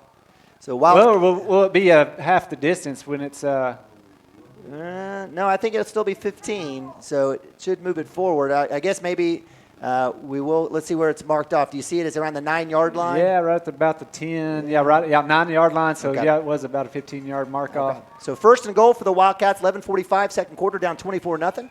Appreciate you guys joining us here. Still early in the game. Wildcats looking for their 1st score. First positive drive of the night. Started off with a big pass to the freshman Grayson Davis. Hand off to Martinez up the middle. He's going to scoot forward. Looks like he might get one. And met by a bunch of guys. Wildcats getting a slight push. Need to get a little bit more of a push there from Martinez, but give him credit for about maybe a half a yard run there. Yeah, that time just the Dibble Demons, they just were able to really collapse any kind of run lane there for Carlos. Carlos is a strong kid for a freshman, and he was able to kind of push that pile forward for about a half yard, but not enough. We need to get in the end zone here to get back in this ball game. So it looks like Demons showing blitz, so their little rotation. There's Carlos Martinez will work left side. Trips left here for the Wildcats. Back to pass is Waswell looking to his left, cross the middle. Caught by Westerhoff, touchdown! So what would look like it could have been two different guys on that pass is Drew Westerhoff on a 9-yard catch and run, and Wildcats find the scoreboard. Hey, that's that exact same kind of play that they ran earlier for Duran, where you Yes. had, but that time they had two guys kind of clearing out, and you had Westerhoff come underneath to that outside flat area. And Ethan, I didn't know who the ball was going to, and out of nowhere, Westerhoff catches it going to that outside with nobody in between him and the end zone, and was able to get in for the Cashion Wildcat touchdown. I'm telling you, I thought it was going to be a field on that post, but Davis, yeah, I'm sorry.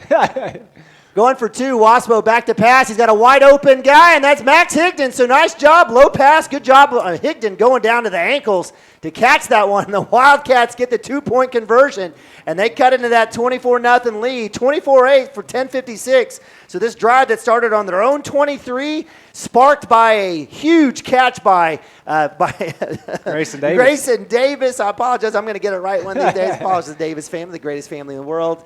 That one got it on the plus side of the field. It was kind of a back-and-forth affair. Wildcats had some good runs by Ethan Waswo. A penalty marched it back, but then Wildcats were able to get the roughing the passer penalty, kept their drive alive, and then it was two straight completions, one going to Westerhoff for the touchdown and Max Higdon for the 2-point conversion. So, again, nice job. Yeah, and that's where, we saw some mistakes there. We saw some not positive plays, but you didn't have that big play. You didn't have that, long touchdown drop. You didn't have an interception. You didn't have a bad snap that was fumbled on the 2-yard line and got back you up. If you can just eliminate those really bad plays just that are unforced errors almost, you're going to have success. Yep. This Cashion Wildcat offense and team is talented enough. If you just eliminate those big unforced errors, you're going to be able to stay in the ball game. And right here, it's going to be a tall task to be able to stop this offense from Dibble just with the size and the physicality that we've seen. That's where turnovers come into play. Yep. You want to come in, knock the ball out, try to get the ball on the ground, and get a turnover for the Cashion Wildcats. Onside kick. That one didn't get the bounce. Had good pace, but that one squeezes through. Good job by the Demons. That was number 1. We've mentioned his name quite a bit. Junior Austin Maddox. He was able to get that, and that one will fall dead right around the 45 of the Dibble Demons, where they will take over first down and 10. So, again, we saw that quite a bit 2 weeks ago against Hinton. Wildcats were able to get one of those back. If not, yes, they were able to get one back on that onside kick. So here we go. So the Wildcats back on defense. It'll be Cresswell in the backfield at quarterback. Joining him is Jag Norman, who has 3 touchdowns already tonight and a couple extra points. Back to pass. Actually, a handoff to Norman. He's got a huge lane. Tommy Branson there was the first to meet him at the 50. Wildcats kind of corralled Norman, but huge. He wasn't touched until about 3-4 yards down the line. Yeah, Tommy came up, made contact with him, and it's hard to hold on to him.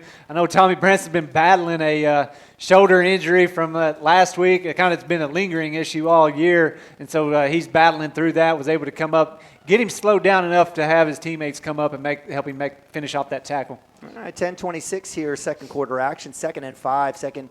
Another handoff to Jag Norman. And Matthew Stockton was the first one there. Gang tackling for the Wildcats. It's a horrific spot there as he was down before he reached across. Line judge will give him an additional yard. Give credit to Stockton getting back there. Was unable to wrap him up. Jag Norman fighting forward. And that'll bring up 3rd down and about 4 here for the Demons. And that's what it's going to have to take. It's going to have to take kids getting in the backfield, making contact before they get to the line of scrimmage to be able to slow them down. In motion coming across. And number 12, loose ball. Wildcats have it, and they will get a turnover.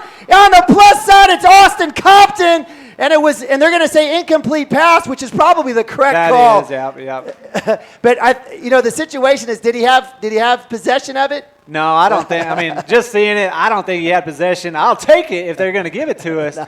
But I think that was a shuttle pass forward. Never had real contact. Never had control of the ball, and it came out. And we've seen that. Yeah, we have in favor for the Wildcats. Yes, in favor for the Wildcats. So I understand that call. Good call by the officials getting it right. You saw Coach Norman immediately saying forward pass. Yeah. I was kind of hoping that he had possession of it and then lost it, but they'll move it back, so it'll be 4th down. And it looks like if I'm Coach Norman, I go for it. I'm giving the ball to number 24 and let him pick up 5 yards. They're not gonna risk it. So Wildcats probably should be in safe. Don't you have to go inside the 50 if you come off the sideline to be eligible? I guess they only had 10, so they're going to punt it. So that's going to be a high hanger. It's not going to go very far. Wildcats need to get away from that. Oh my gosh! Wow. It takes a team in bounds. That was number 11, Tucker Skipper, the wide receiver DB.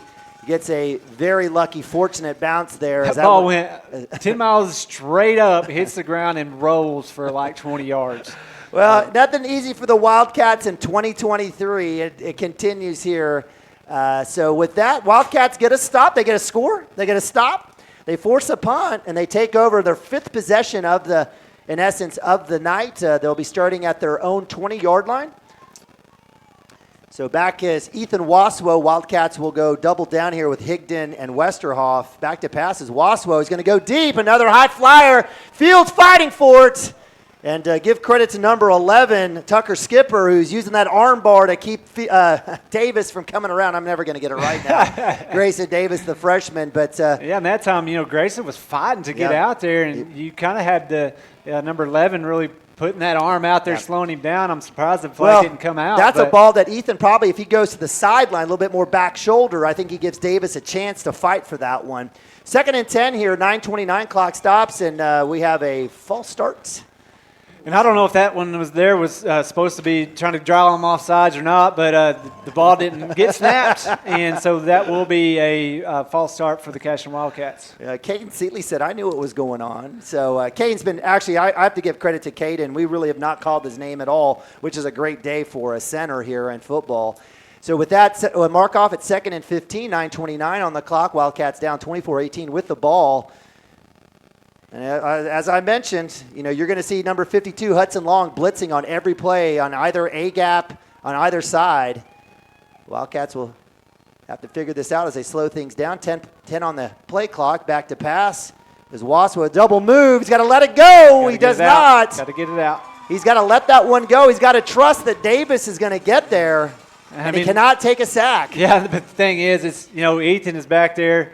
He's ready to let it fly, and he gets wrapped around, and he was still standing, but he's a big, strong kid. He didn't go down on that first try. And I would rather him almost eat that than just chunk it up and let it get intercepted there. Give us a chance on 3rd down maybe to have a little bit better shot. All right, a little bit more optimistic than me. All right, so 3rd and 20, 8:57 running clock after that sack. That was a 10-yard loss on 2nd down. Waswo with Martinez to the left of him. He's got Westerhoff, Davis, and Higdon on the boundary side. Back to pass. It's going to go deep again. Higdon's got a chance to fight for it. And it looks like a little cross up there as Higdon had the inside route on that skinny post. There's going to be a hold back there. They had kids just coming through the line, and I think somebody reached out and grabbed before they got to him. Oh, yep, the hold. And they're going to decline it. It's going to be 4th and 20. So the game plan for Dibble, I know we talk about run. It's just hard because Dibble will put 8 guys in the box. Yeah. They're selling out. They're blitzing everybody.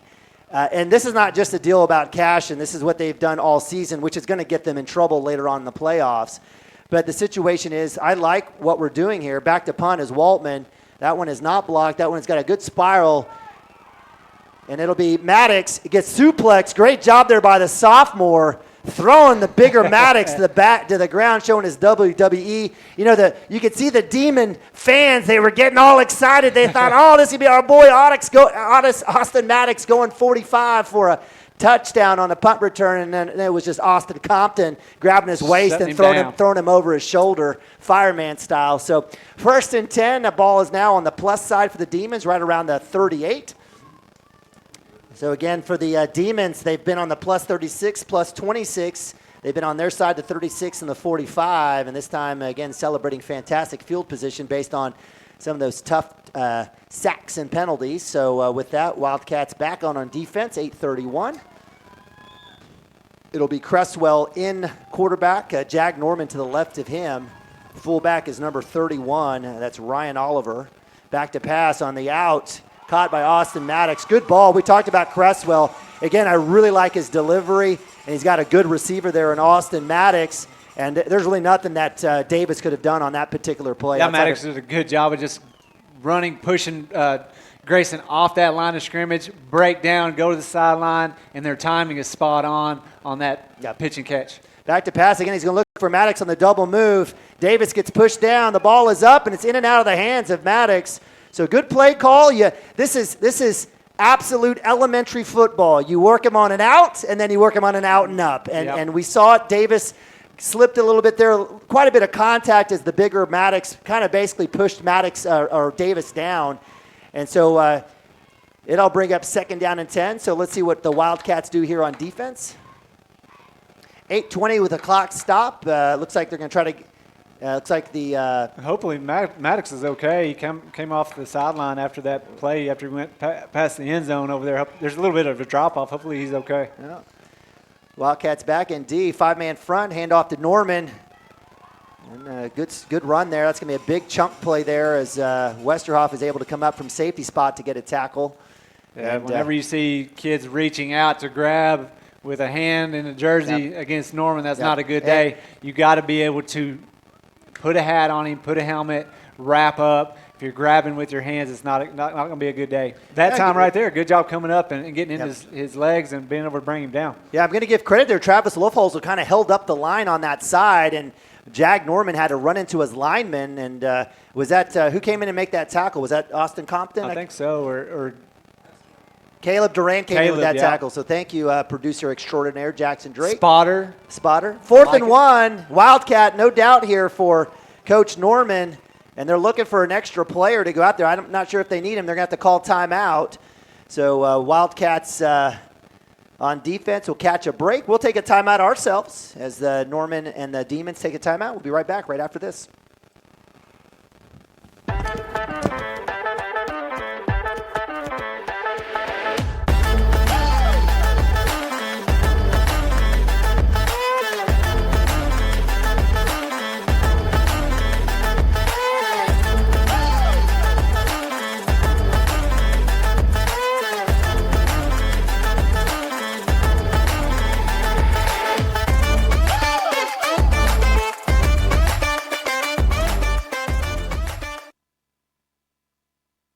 Presenting Regato Ranch, located within the Cashion School District and offering homebuyers the experience of small-town charm with the modern world of shopping, dining, and healthcare just minutes away.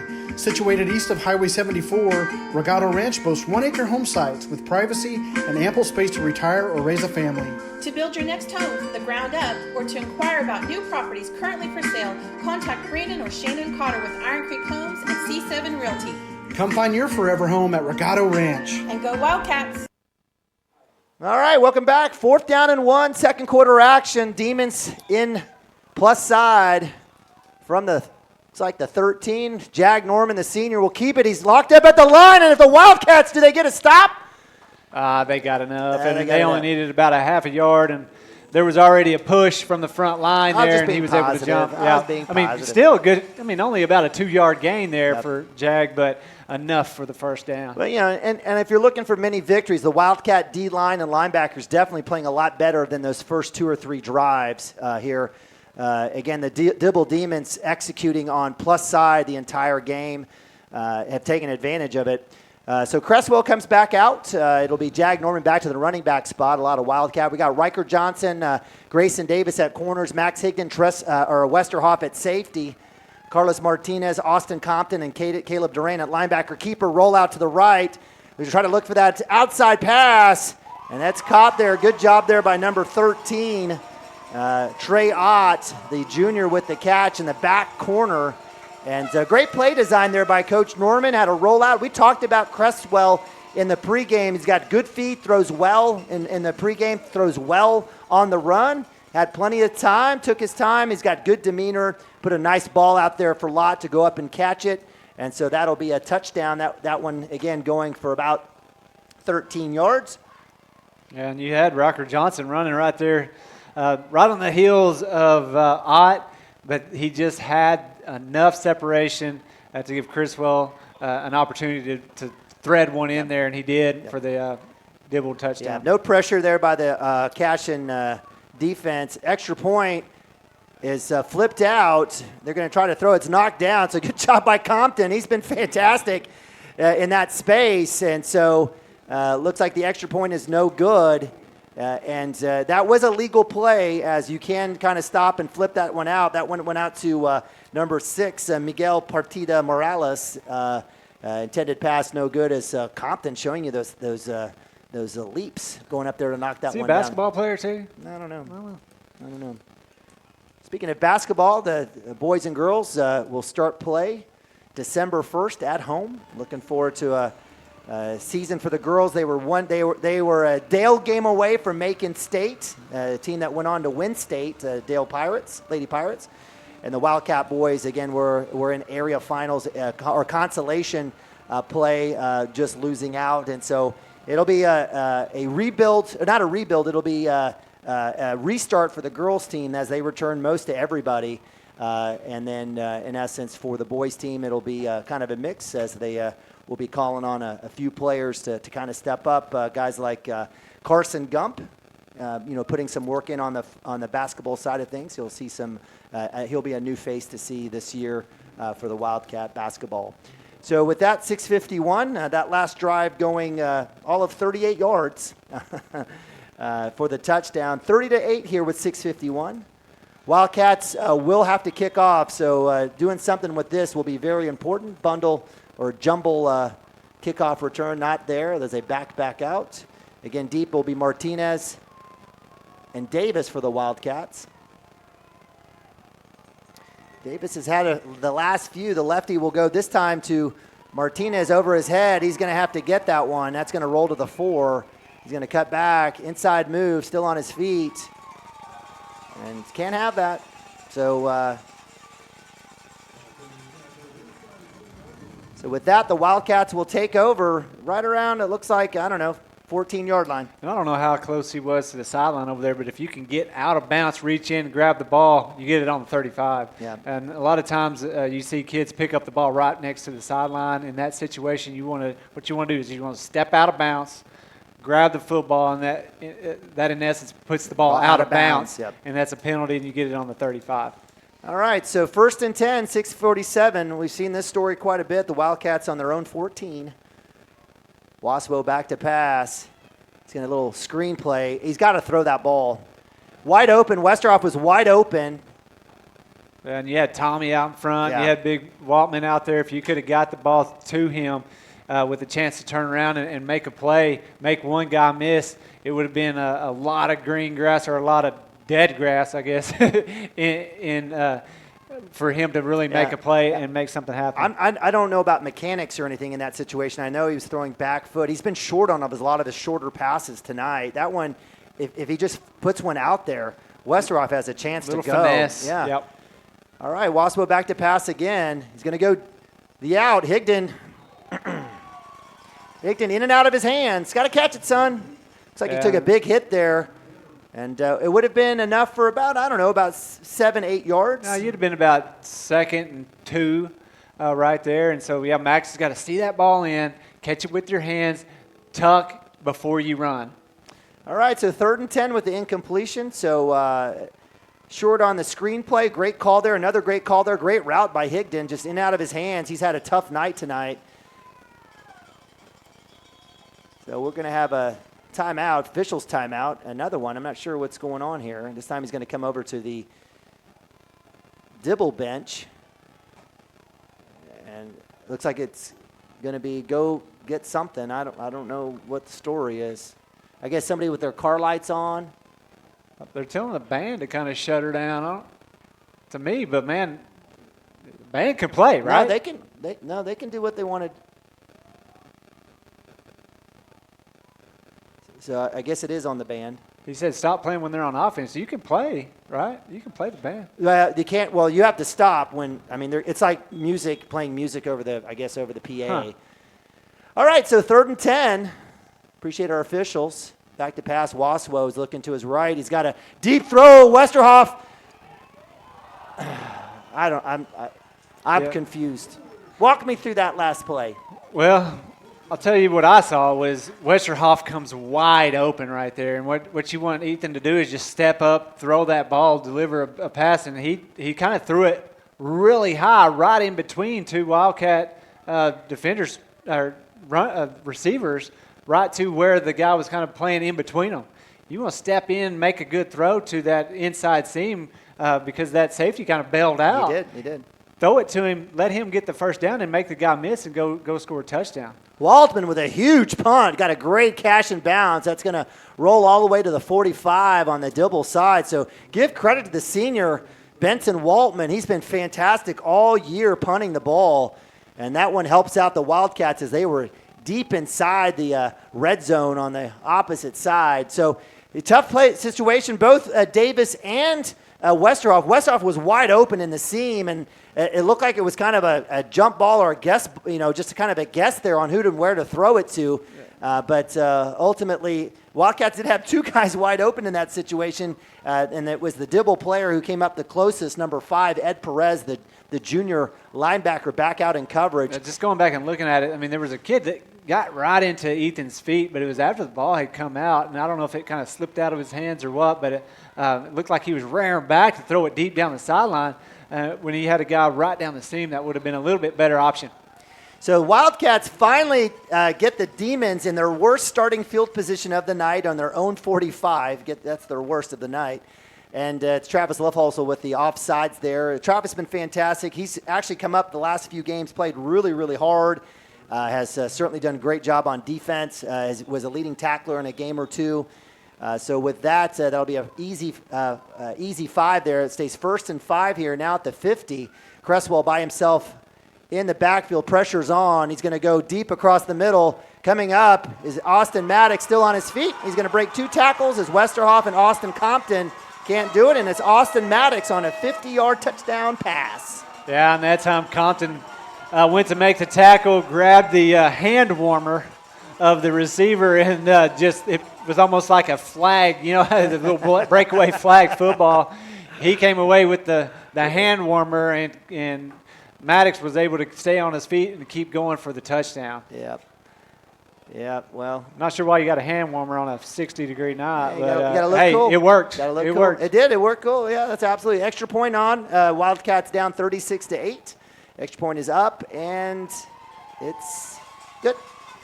I do like their field goal, their goalposts here. It's almost like NFL style. Look how tall and big those are. we kind of you got to be guessing in Cashion if you get anywhere near the upright. So 37-8 with 6:11 left here in the second quarter. It's a runaway playoff first round game thus far for the Dibble Demons. Again, exercising years and years and years of frustration as the Wildcats have absolutely dominated the Dibble Demons in so many fashions in different ways. And so with that, Wildcats looking to lick their wounds here, down 29 points in the second quarter. Still plenty of time, maybe have a chance, 6-11, maybe get a decent drive here. And so to your point, Riker Johnson is back, replacing Carlos Martinez. I'm telling you, kickoff return has been an absolute disaster for the Wildcats this year. I know we've had some good returns here and there, but it has absolutely been horrific for the Wildcats. Just special teams all the way around, and special team is there's 3 aspects to the football game, and it's offense, defense, and special teams. And if you can't win that phase of the game, or you can't be competitive in that phase of the game, and right now we haven't been competitive at all. And in all parts, this isn't on Martinez or if no one's blocking, you can't run. That's what I was talking about earlier. You make a good catch and get some head of steam. Nobody's blocking. There's nothing you can do. Yeah. And so you got to it all. I mean, it's every part of the all 11. Right now, the phase of special teams, punt, onside, that on the kickoff, all we do is the onside. We haven't had really an option to kick it deep. It just hasn't been there. That phase of the game just hasn't been there this year. And a lot of that, I think, is because they're trying to coach these young kids in the offense and the defensive phases of the game. Right. And so that special team, it takes away time at the special teams, and it's really hurt the Cashion Wildcats this year. Westerhoff was able to get on that one and fall forward wisely. Nice work there on the low line drive kick. Westerhoff in a great spot, and Wildcats with their best starting field position of the entire night. That'll be on their own, it looks like, 38-yard line. Yeah, and here we go. You got 6 minutes in this first half. Go into the locker room with something positive right here. Stack some positive plays on top of each other. Try to get in the end zone and have some momentum going into the halftime. Riker Johnson in as well, a little screen. So screenplay broken up. Good work there, pressure quickly there by the Demons. And that's what happens on a screenplay. You're supposed to kind of let guys come through. That time it was number 50, Chris Judd, our boy Chad Tishner's guy. He comes through, is able to rush Ethan Waswow's throw. Give credit to him, as well as, I believe that was number 55, Tucker Pickard, the junior, with the deflection. So it'll bring up 2nd down and 10. That was Westerhoff, the intended receiver there on that screen. Back to pass is Waswow again. He's going to go down the sideline. Westerhoff in and out of his hands on the wheel route. And I don't know what to do right now as the Wildcats have dropped 7 passes tonight, 2 that could have easily have been touchdowns. And so get the stick 'em out at halftime. Let's do something, boys. Ethan. There's been a few passes that if it would have been this, it would have gave a guy a chance. Yeah, but man, he's been putting it on him a few times where it's just been hands and hits the ground. And it's the comeback play. It's the play right after that drop to see what happens. Coming back, he's got Higdon going up in and out of his hands. That was at the sticks. Yeah, and that was another one that Max did have to jump there, but man, it went right through both hands where he could have brought that in, went up high, but you got to bring that in, hit your hands. My dad always told me, you hit your hands, you better catch it. And that time he hit Max's hands, goes through, puts the Cashion Wildcats in a 4th and 10 position where they're going to have to punt the ball away. All right, so 3 straight incompletions after the kickoff return.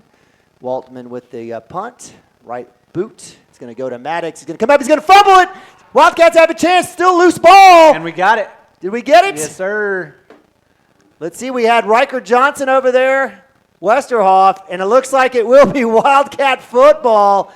So it was Austin Maddox. Actually, no, it was number 11. Was that Austin Maddox? No, it was Maddox. It was back Maddox. there, and he didn't call the fair catch. Yep. And he had somebody right in his eyes, and he was trying to catch and make that first move, and he went to move before he caught the ball, and it landed on the ground. You had number 11 there for the Dibble Demons, Tucker Skipper, to try to jump on it. But then here comes the Cashion Wildcat to jump on the ball that was rolling around on the turf. Gave the Cashion Wildcats a gasp here before halftime. Last breath. All right, so 5:40 on the clock, second quarter. Wildcats clearly with their best field starting position of the night, 31 on the plus side. Higdon in motion, back to pass. Waswow, pressure's on. He's going to step up. He's going to keep it. He's going to fall forward. That'll be a sack, a tackle for loss there, about 2. So good coverage there by the Demon defensive secondary, and that will bring up 2nd down and about 12.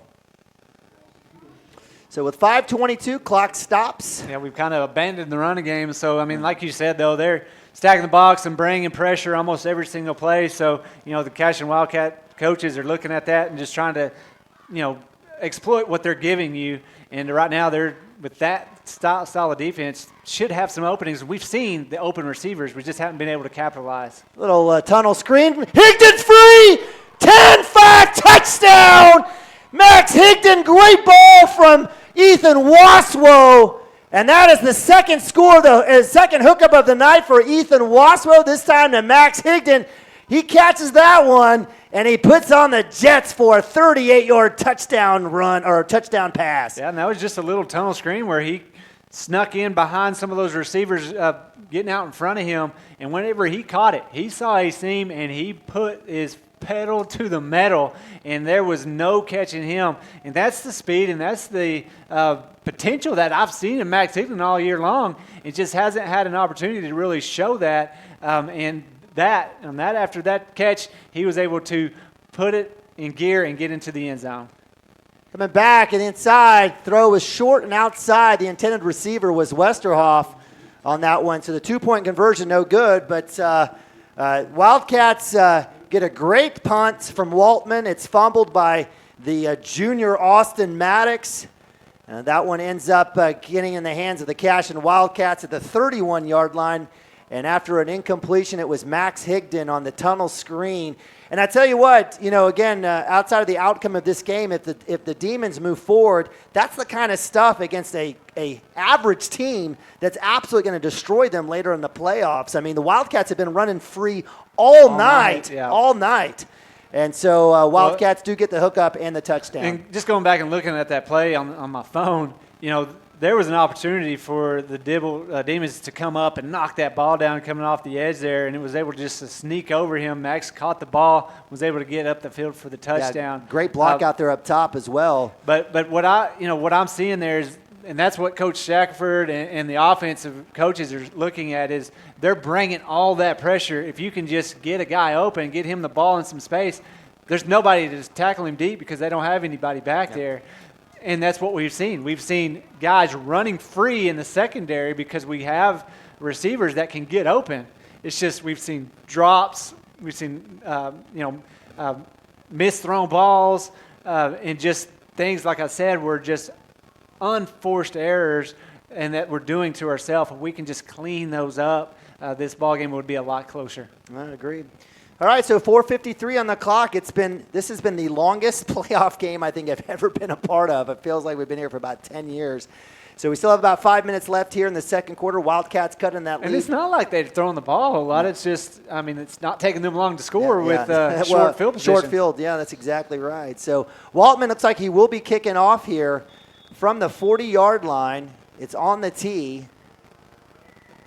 He'll punch that one. That's going to roll. That's going to hit the tight end, number 44. Coming up, got a stick there, and I tell you what, Austin Compton, he's got some jets, and he's showing that kid has not given up this season or tonight, and absolutely love seeing that kid coming through with another great tackle, and that was number 44, Grady Corbin, the junior fullback linebacker. Yeah, Austin, that time just flying through the football. We've seen really explosive plays on the kickoff for past Wildcat teams. You got to have somebody that's not afraid to go down there and just light into somebody, and Austin Compton's going to be that kid for the Cashion Wildcats. Carlos Martinez stepping up. We talked about run fit, Chris. That's exactly it. Carlos Martinez taking on the senior, freshman against senior, taking down Jag Norman. And that's the potential for this team right there. That's a freshman coming up and putting a hit on a senior that is a strong running back that's made a lot of kids miss. And that time, Carlos got the best of him. This time, Travelhouse gets held, no call. Loveholsel gets hooked up by number 50, but no call there by the line judge or the umpire. Give credit to Jag Norman, staying patient. The kid is an absolute beast, a big kid, big steady legs. runner. Yep. He's not a speedster. He does his work by following his line. But that time, like you saw Levelholtz come up and get help. I want to see him fighting through and putting those hands up, and that way they can see that hold. Cresswell actually keeping it. Doesn't do much there. He's kind of a guy that wears all the equipment and likes to throw passes, but he goes ahead and keeps that one. Dives forward. Good run. He'll pick up there for the first down. So with 3:51 here in the second quarter, clock running, Wildcats down 23 points, trying to get a stop here, maybe get a chance before halftime. See if Coach Wood is able to get a couple of stops here, maybe use those timeouts. How many timeouts do we have left here? We have three all timeouts. We've used one, but they're going to try to air it out here probably and try to get a big play. They sure are. They're going to come across the middle. It's in the hand, so great ball. And that's what we saw on film from Cresswell. He does a great job. His line does an amazing job. Cresswell has had no pressure at all. And so with that, he's able to find his man, number 21. That's Lane Lesser. He's got a touchdown on the day already. He's able to come another through. Senior just out there going against a sophomore, and he was able to get a step, and Chris will give credit to him. He's putting it on him.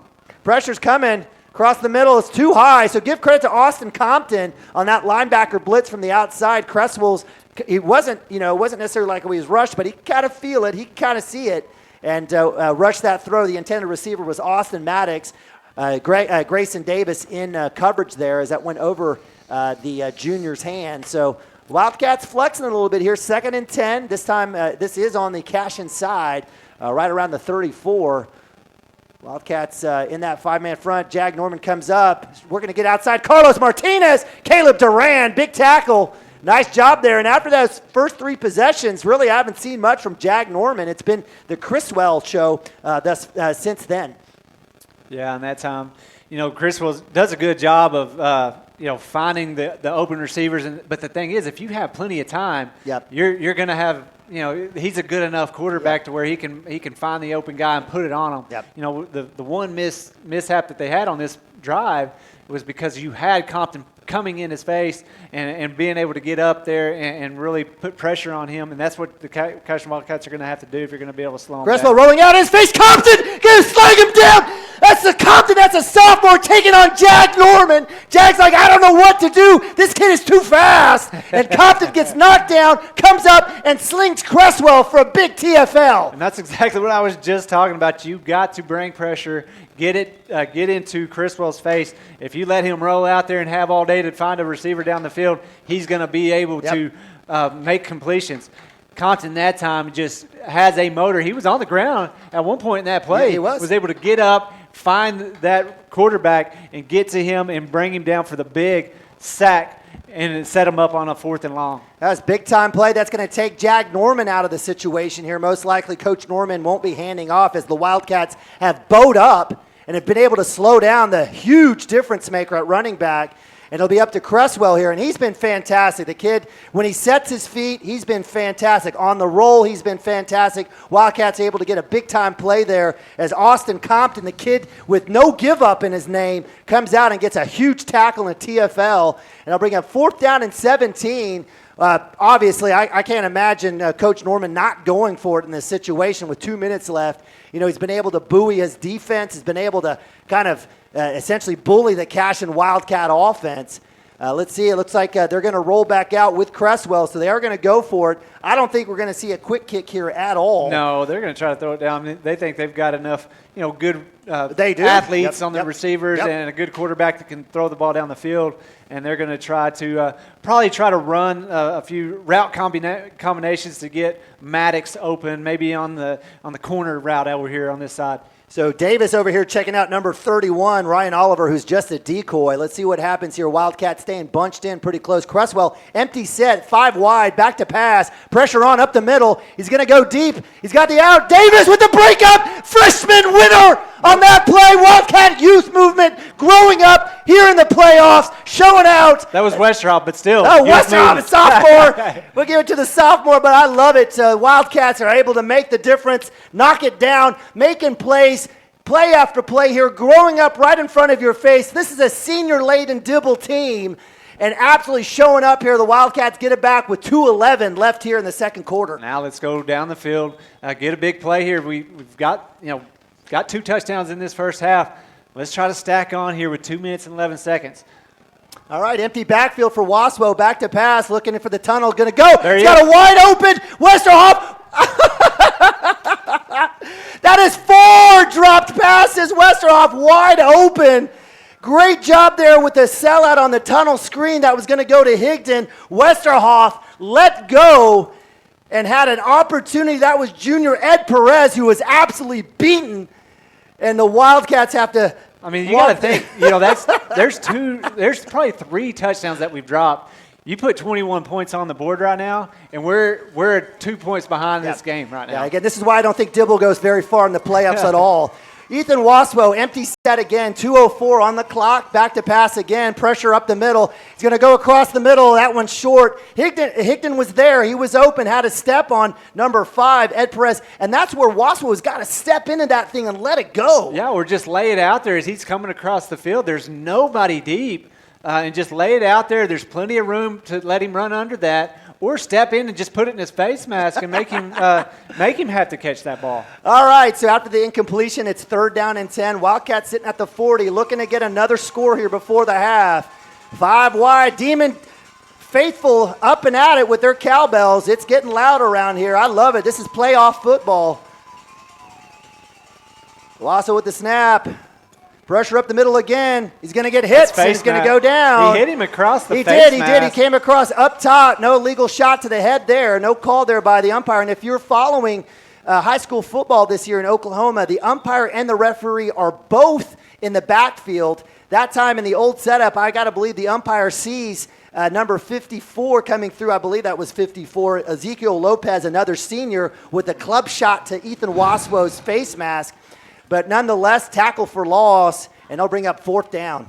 Yeah, and just, this drive right here was just set up perfect. That very first play to get some Cashion momentum going into the halftime. And with that drop, just kind of, shot yourself in the foot. A couple missed throws. That time you had just pressure coming. You had a kid, I just went back and watched it, did just take his head, clubbed him across the face, and as he brought him down, didn't grab the face mask. By the way, that play is still illegal. Yeah, I mean, either way.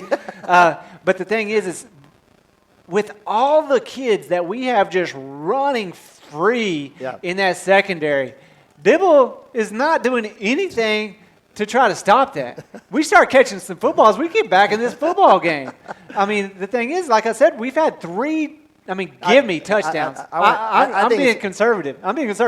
3 touchdowns that we've dropped in this game. And like I said, you put 21 points on the board right now, that's 35 to 37, and we're right in this ball game. Yep. Well, as they say, if ands and buts were candy and nuts, that's right. We'd all have a Merry Christmas. So Wildcats go back on defense. Another good punt there by Waltman. That one will go to the looks like the 45. So the Demons, with their 9th possession of the first half, average starting right around the Cashion 40-yard line. This one is on the 45 of their side, again matching their worst field position of the night.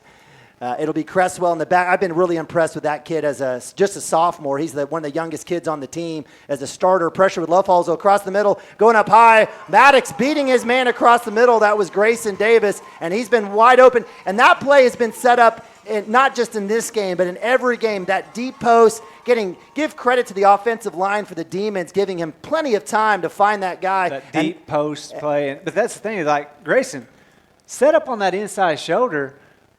Play deep. Run step for step and be able to come across that and break that up. Absolutely, or even pass interfere. So 1st and 26 on the inside of the Cashion Wildcat side of the field. Cresswell back to pass. Levelholes will put a little pressure. And Max Higdon with the pick to the 30. He's got a lane. Can he beat Cresswell to the 40? Cuts back inside, still on his feet. Comes back across, and it's another turnover. Wildcats, Max Higdon gets the interception with 109. Have a chance to put one on the board. Yeah, Max did a good job of just going up, kind of tipping the ball to himself, bringing it in, and making a few guys miss, and bringing that all the way back down to about the the Dibble's 16-yard line. Sets us up right here. Now let's capitalize on this. Let's go. They make a mistake. Let's capitalize. Let's do it. Get it to 21-37, and it's a ball game. It's only a 2-score ball game after that point. Yeah, Cresswell did not want to make a tackle. That was the weakest attempt. As Higdon juked him and turned him back inside. Give credit to, I think that was number 50, Chris Judd. Yeah, big boy coming up. Back like all the way. That's Tishner's boy with the hustle play there to keep him from having the pick 6. And give credit to Travis Levelholtz on the pressure through that one up. Waswell will go ahead and keep it, going outside, still on his feet. Give credit to 52 standing him up. That was Hudson Long again coming through with we talked about him in the pregame. Big kid, big physical kid, always in the backfield. Ethan Waswell, no yards on that particular carry. I was going to say, give, again, Travis Levelholtz. Shaq's just keeping them, honest on that run play right there. But, they've got 11 kids within 5 yards of the here we go, another penalty. But they've got 11 kids within 5 yards of the line of scrimmage. That's why you're seeing us throwing the ball down the field, and we've had success. You just can't bring the ball back into the hands of the receivers. And if the receivers can finish plays, we're going to be back in this ball game. Absolutely. Again, Chris, you talked about District A4 and this bloated 7-0 record here for the Demons, and you can see why. Wasp with plenty of time. Corner route's going to have to fight for it. Going up, Higdon with the score! Up top, climbing the ladder! Max Higdon tapped that cap! Touchdown, Wildcats! that time Max did exactly what I've wanted him to do all season long. Go up and compete for the football. That time, he had a guy in front of him. The ball was laid out there perfectly for him to go up, climb the ladder, fight for the football, bring it in for the Cashion Wildcat touchdown right here before the half. And that sound that you hear is the puckering that's occurring here in Dibble, Oklahoma. Wildcats going for 2, down 17. The locals here getting a little upset here. Wildcats taking advantage. Boy in front of us, he's more worried about the coaches standing on the field at the 50-yard line than he is about his kid just getting dominated in the end zone. Higdon going up. And I got to tell you, it's faster Feeman for the Wildcats. You're seeing them grow up. Give credit to Ethan Waspo. Give credit to the offensive line on that last play. Waspo gave Higdon a chance to go up and use that height and really go up and get that touchdown. Great ball, great catch there by the Wildcats. Yeah, and I just went back and I was trying to watch the replay on my phone, and I caught it perfectly. I'm gonna screenshot this and share it to our Facebook page. But Max Higdon did a great job going up, high pointing that football, and was able to bring it in for the Cashion Wildcat touchdown to bring us, back within. If we'd have scored that extra point right there, got in the end zone for the 2-point, we'd have been back within 2 scores. Yeah. But that puts us within 17 going into the halftime. Now, defense, don't go to sleep. Don't sleep on them because they have the athletes to throw it deep and try to score right here. But are you shocked they've gone away from the run game? Well, yeah. I mean, you get up by 4 touchdowns, and you have a dude like Jag that you can just give him the ball and just eat clock. Yeah, I'm shocked. I mean, the thing is, you have the Dibble Demons over here thinking they're just here for the party, and they're trying to throw it down. Well, be they made some shirts. There's a lot of shirts out here. Yeah, lots of shirts. But they're trying to be fancy, throwing the ball around when it's pretty easy. I talked about it in the pregame. If you can run the ball. Run the ball. Be vanilla as you can be in the first playoff game of the season, and then open up your playbook as you get deeper into the playoffs and see tougher opponents.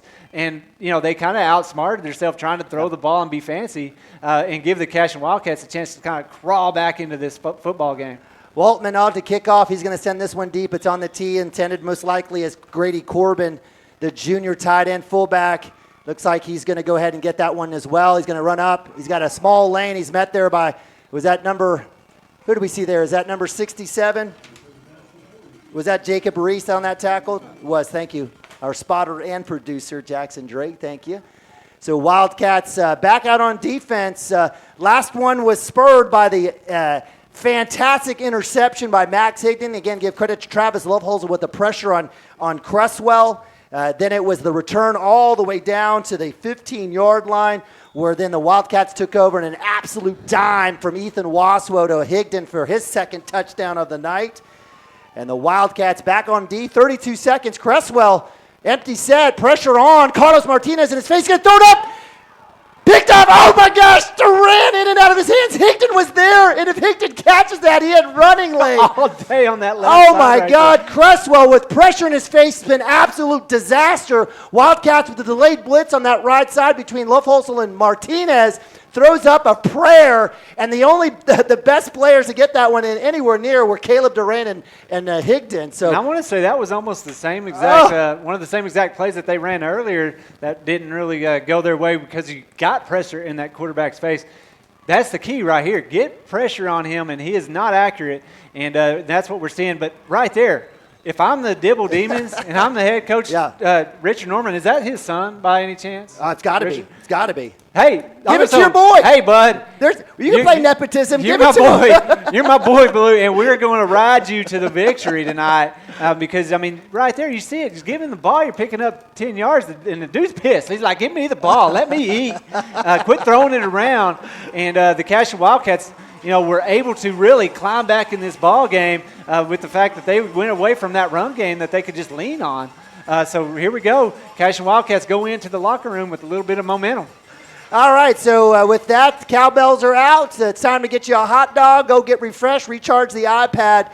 It's halftime here in Dibble, Oklahoma. Wildcats with a huge comeback here to get it within manageable 37-20. Give credit to the Wildcats getting a fumble, a turnover of downs, and an interception that led to a couple of scores. Wildcats could actually be tied in this game or close to, But we won't talk about that. We'll talk about the second half as we come back here in a little bit. But we appreciate you guys hanging tight with us, again, as we go to halftime. Put 20 on the clock, and we'll be right back right after this.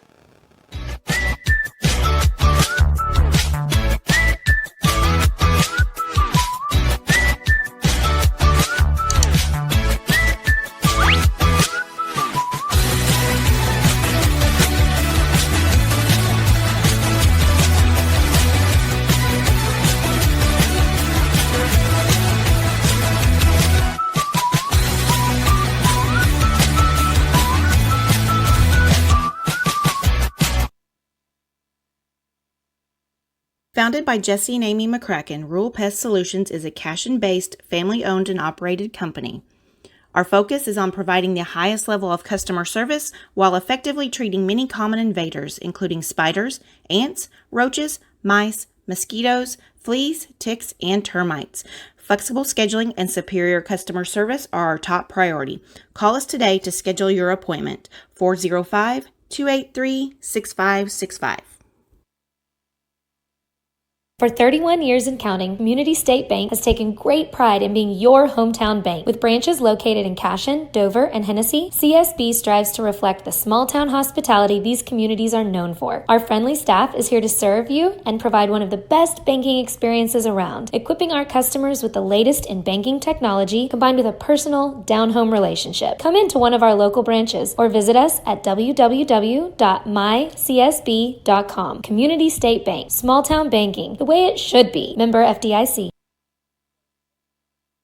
Support your school's booster club and get your business in front of thousands of potential customers. Talk about a win-win. Advertising packages start on this streaming station for less than $10 a game. Call 405-726-0835 or email adam@squirtle.com right now for more information. Cashion FBC is a church seeking to grow in Christ and our love for the body of Christ. With ministries from children to youth to adults, we strive to present the gospel in an engaging and meaningful way. Sunday school meets at 9:45 a.m. and worship starts at 11 a.m. Children and youth meet on Wednesdays at 6 p.m. Please check our website at cashionfbc.org for more information, and we hope to see you this Sunday, located a half-mile east of Cashion.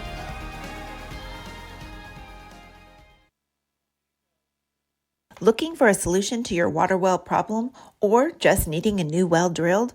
Western Drilling does water well drilling and repair. They are experts in pumping system installation, troubleshooting, and repair.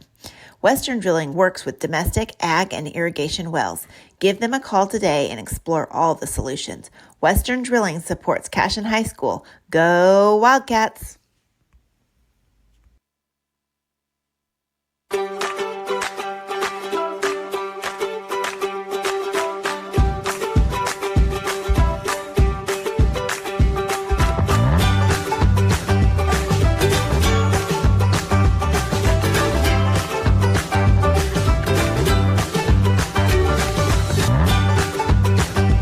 Stream with Oklahoma's #1 high school streaming service, Squirtle.tv.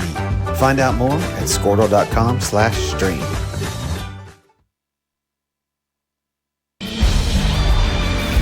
For more than 100 years, Oklahoma Career Tech has been training skilled and dedicated individuals, giving clear career paths to over 90,000 graduates a year.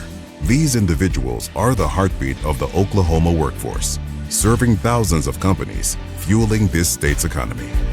Oklahoma is powered by Career Tech.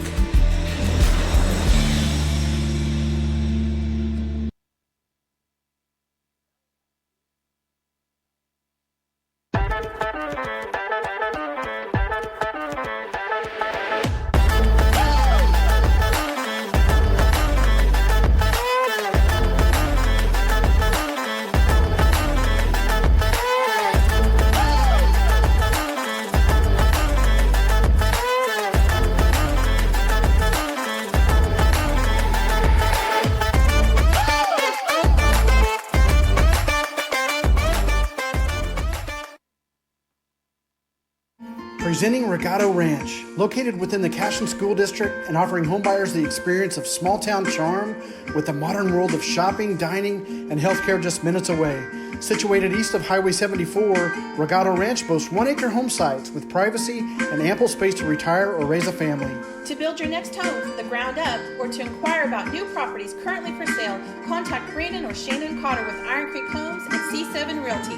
Come find your forever home at Regato Ranch. And go Wildcats!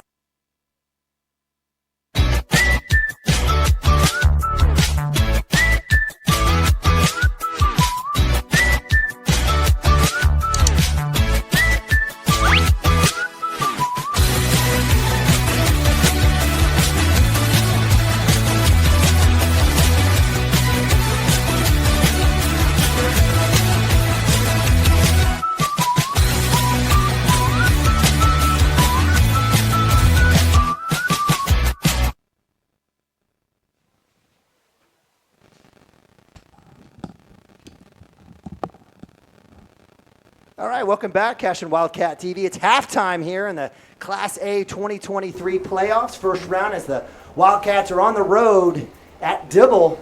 And what started off as a ridiculously horrific start for the Wildcats, find themselves down 4 scores, somehow have come back and have put together some fantastic defense leading to some amazing offense, and they find themselves down just 17, putting up 20 points here in their last 3 out of their last 4 possessions. Again, down 37-20. We welcome our man Lane Broadbent to the halftime festivities. Lessons with Lane. Lane, what's your first thoughts?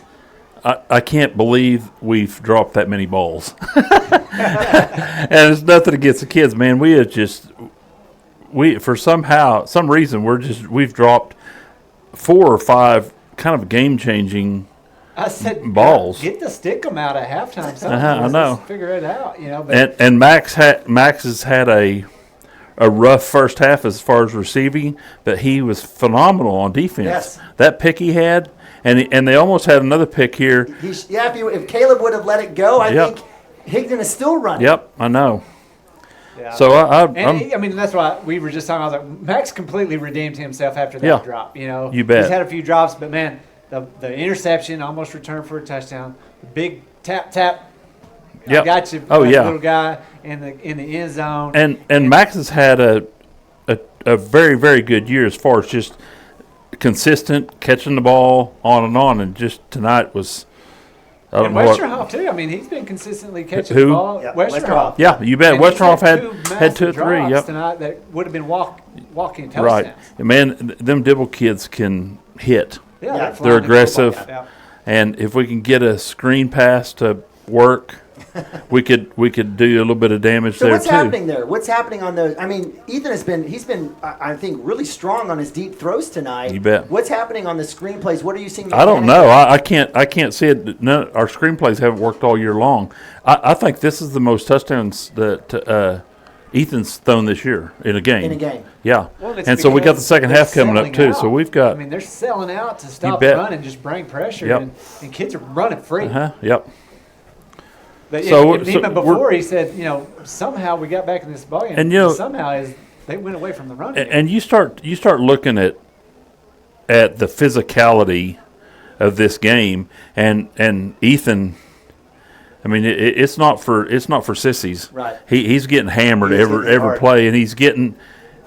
There's a couple of times that he held the ball maybe a little bit too long, but I mean, there was 8 or 10 times where he doesn't even much have a chance. I mean, he's going back and he's getting pressure from 3 or 4 guys. So if we can clean that up a little bit, I think the key, which the people that the coaches say the first 3 minutes of the second half is always the most important thing of the whole game. If we can stop them the first drive of the second half, we can make the thing interesting. Before we went on that big drive, we've got we're 280 to they've got 280 total yards to 100, and I don't know. We're gonna see what's going to happen in the second half. I think it'll be pretty interesting, really. Yeah, I love it. So speaking of stats, you mentioned that 280, 100. Wildcats doing most of that through the air. Again, as Chris alluded, with the Demons selling out to stop the run, 8, 9 guys in the box. Max, I feel like number 52, that's Hudson Long has been blitzing any A gap he wants on every single play. You know, the Wildcats going empty. They've been able to do a lot of things short, tunnel screens. Deep has been open. You know, it's been there, but certainly from a standpoint, Dibble going away from the run game, they're passing 151 yards. Yeah. Cresswell's a good, when he's not pressured, Yeah. he looks great. Oh my gosh, yeah. Number three? Number three. Oh my gosh, yeah, he's got a great arm. And you know, he just, I don't know what he had a brain lapse there at the very end of the second half. He threw a couple balls, that one interception, but that one we almost intercepted was not a good ball. No. But man, he has got a really good arm. He's got a lot and of that's when talent. he's been pressured. Yeah, both times there was pressure in his face, and the thing is, you know, you had Maddox. He juked to the inside, went to the corner, and the ball goes to the inside receiver that is covered, and we almost intercepted, and it was because you had somebody putting pressure in his face. I'll tell you, the kid that I'm impressed with is Compton, number 6. Oh, yeah, we talked about just his he's motor, a dog. man. He is, man. He is very, very competitive, wants to win. And did you see the he's pretty suplex vocal. down there on the kickoff return? And Marcus Jerry, I didn't see it until just a while ago. He's like, did you see that toss? Yeah. He's a wrestler. He's a wrestler. He's a wrestler. Right. Well, Matthew Stockton the same, but you're exactly right. And he made a huge key play where he had number 24, Jag Norman, a guy that probably has about 200 pounds on him, throw him to the ground, picked himself back up, and still got the tackle for loss on Cresswell. His motor and his engine has been phenomenal tonight, every which way, and I absolutely love that. In terms of Coach Shaq, here in this situation, you've got to be riding, you know, these last couple of possessions, telling the boys they got a chance to win this game, right? Right, and that's what he's telling them. He's like, if we can get off the field when we kick it to him, if we can get off the field early, we're going to make the thing interesting. Yep. Well, and he's got to tell them, like, guys, look how bad we played in that first quarter. Yeah. Like, we gave them the ball on the 20-yard line 3 times before we had a chance to even really get rolling, and we're in this ball game. That's how good you played, and that's how have you fought to get back in this ball game. Now come out here in this second half. It's like give them heck. and it's like getting in a time capsule. We played here in 2005. I don't think anything's changed here. The concession stand's the same. Our restrooms are the same. Everything looks just like plywood in there, probably. Yeah, I bet like so. Fresh plywood, though. I don't know. It looks like about the same. Well, we've talked. I mean, we've talked about it. I mean, Cashion the last couple of years. I mean, last year it broke a string of 13 in a row where we didn't make it to at least the second round. We still, you know, the 19 straight. I mean, there's something innate with this team that somehow you bring back the lore.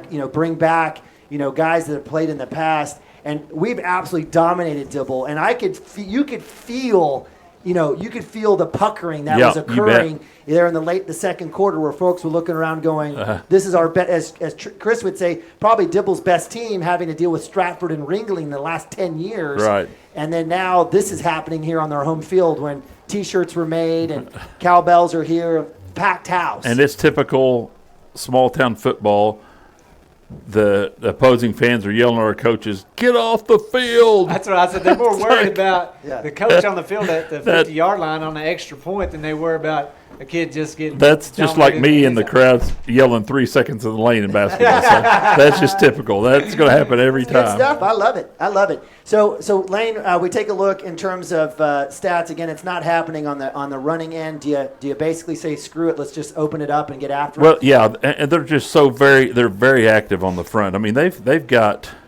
It looks like they got 6 or 8 athletes on the field that are pretty phenomenal athletes. Yeah. So we're gonna have to throw the ball around a little bit to really kind of have a chance.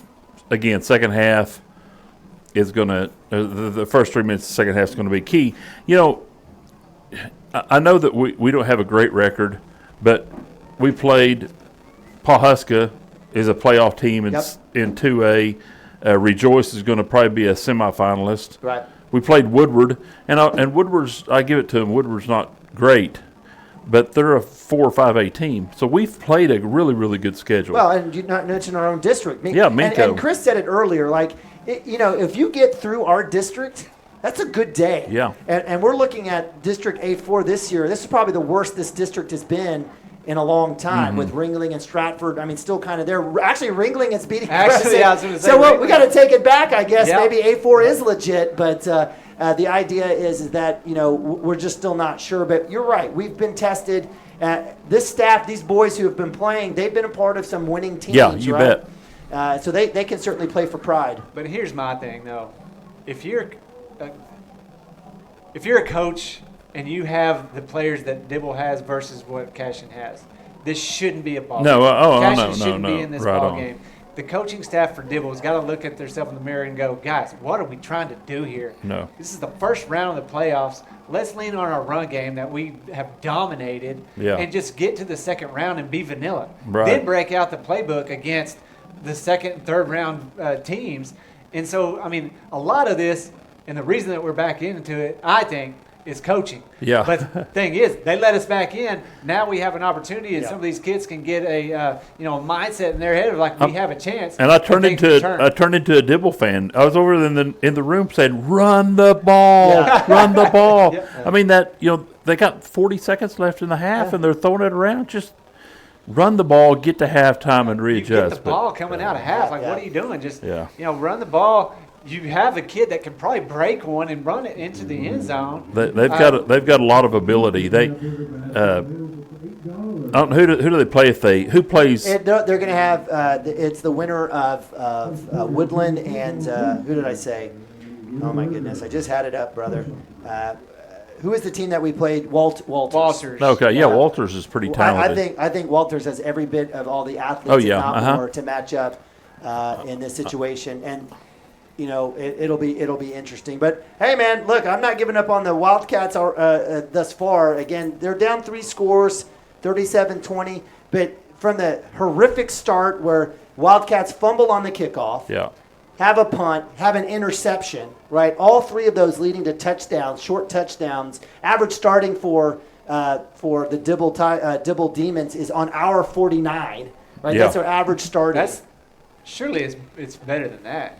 No, 49? well, That's their according average? to my man, Lessons with Lane Man, stats. it seems like they started on their own 20 for like 4. They did 4 several days. times. They actually did have a few on their side of the field. But, you know, the Wildcats did come back with that touchdown there with Westerhoff. It was a good drive. They find themselves down 3 scores, you know, but then turn around and give up another score after that. You know, the situation here as we have about 2 minutes and 47 seconds left here in half is, again, finding that. What age is how old is Dibble?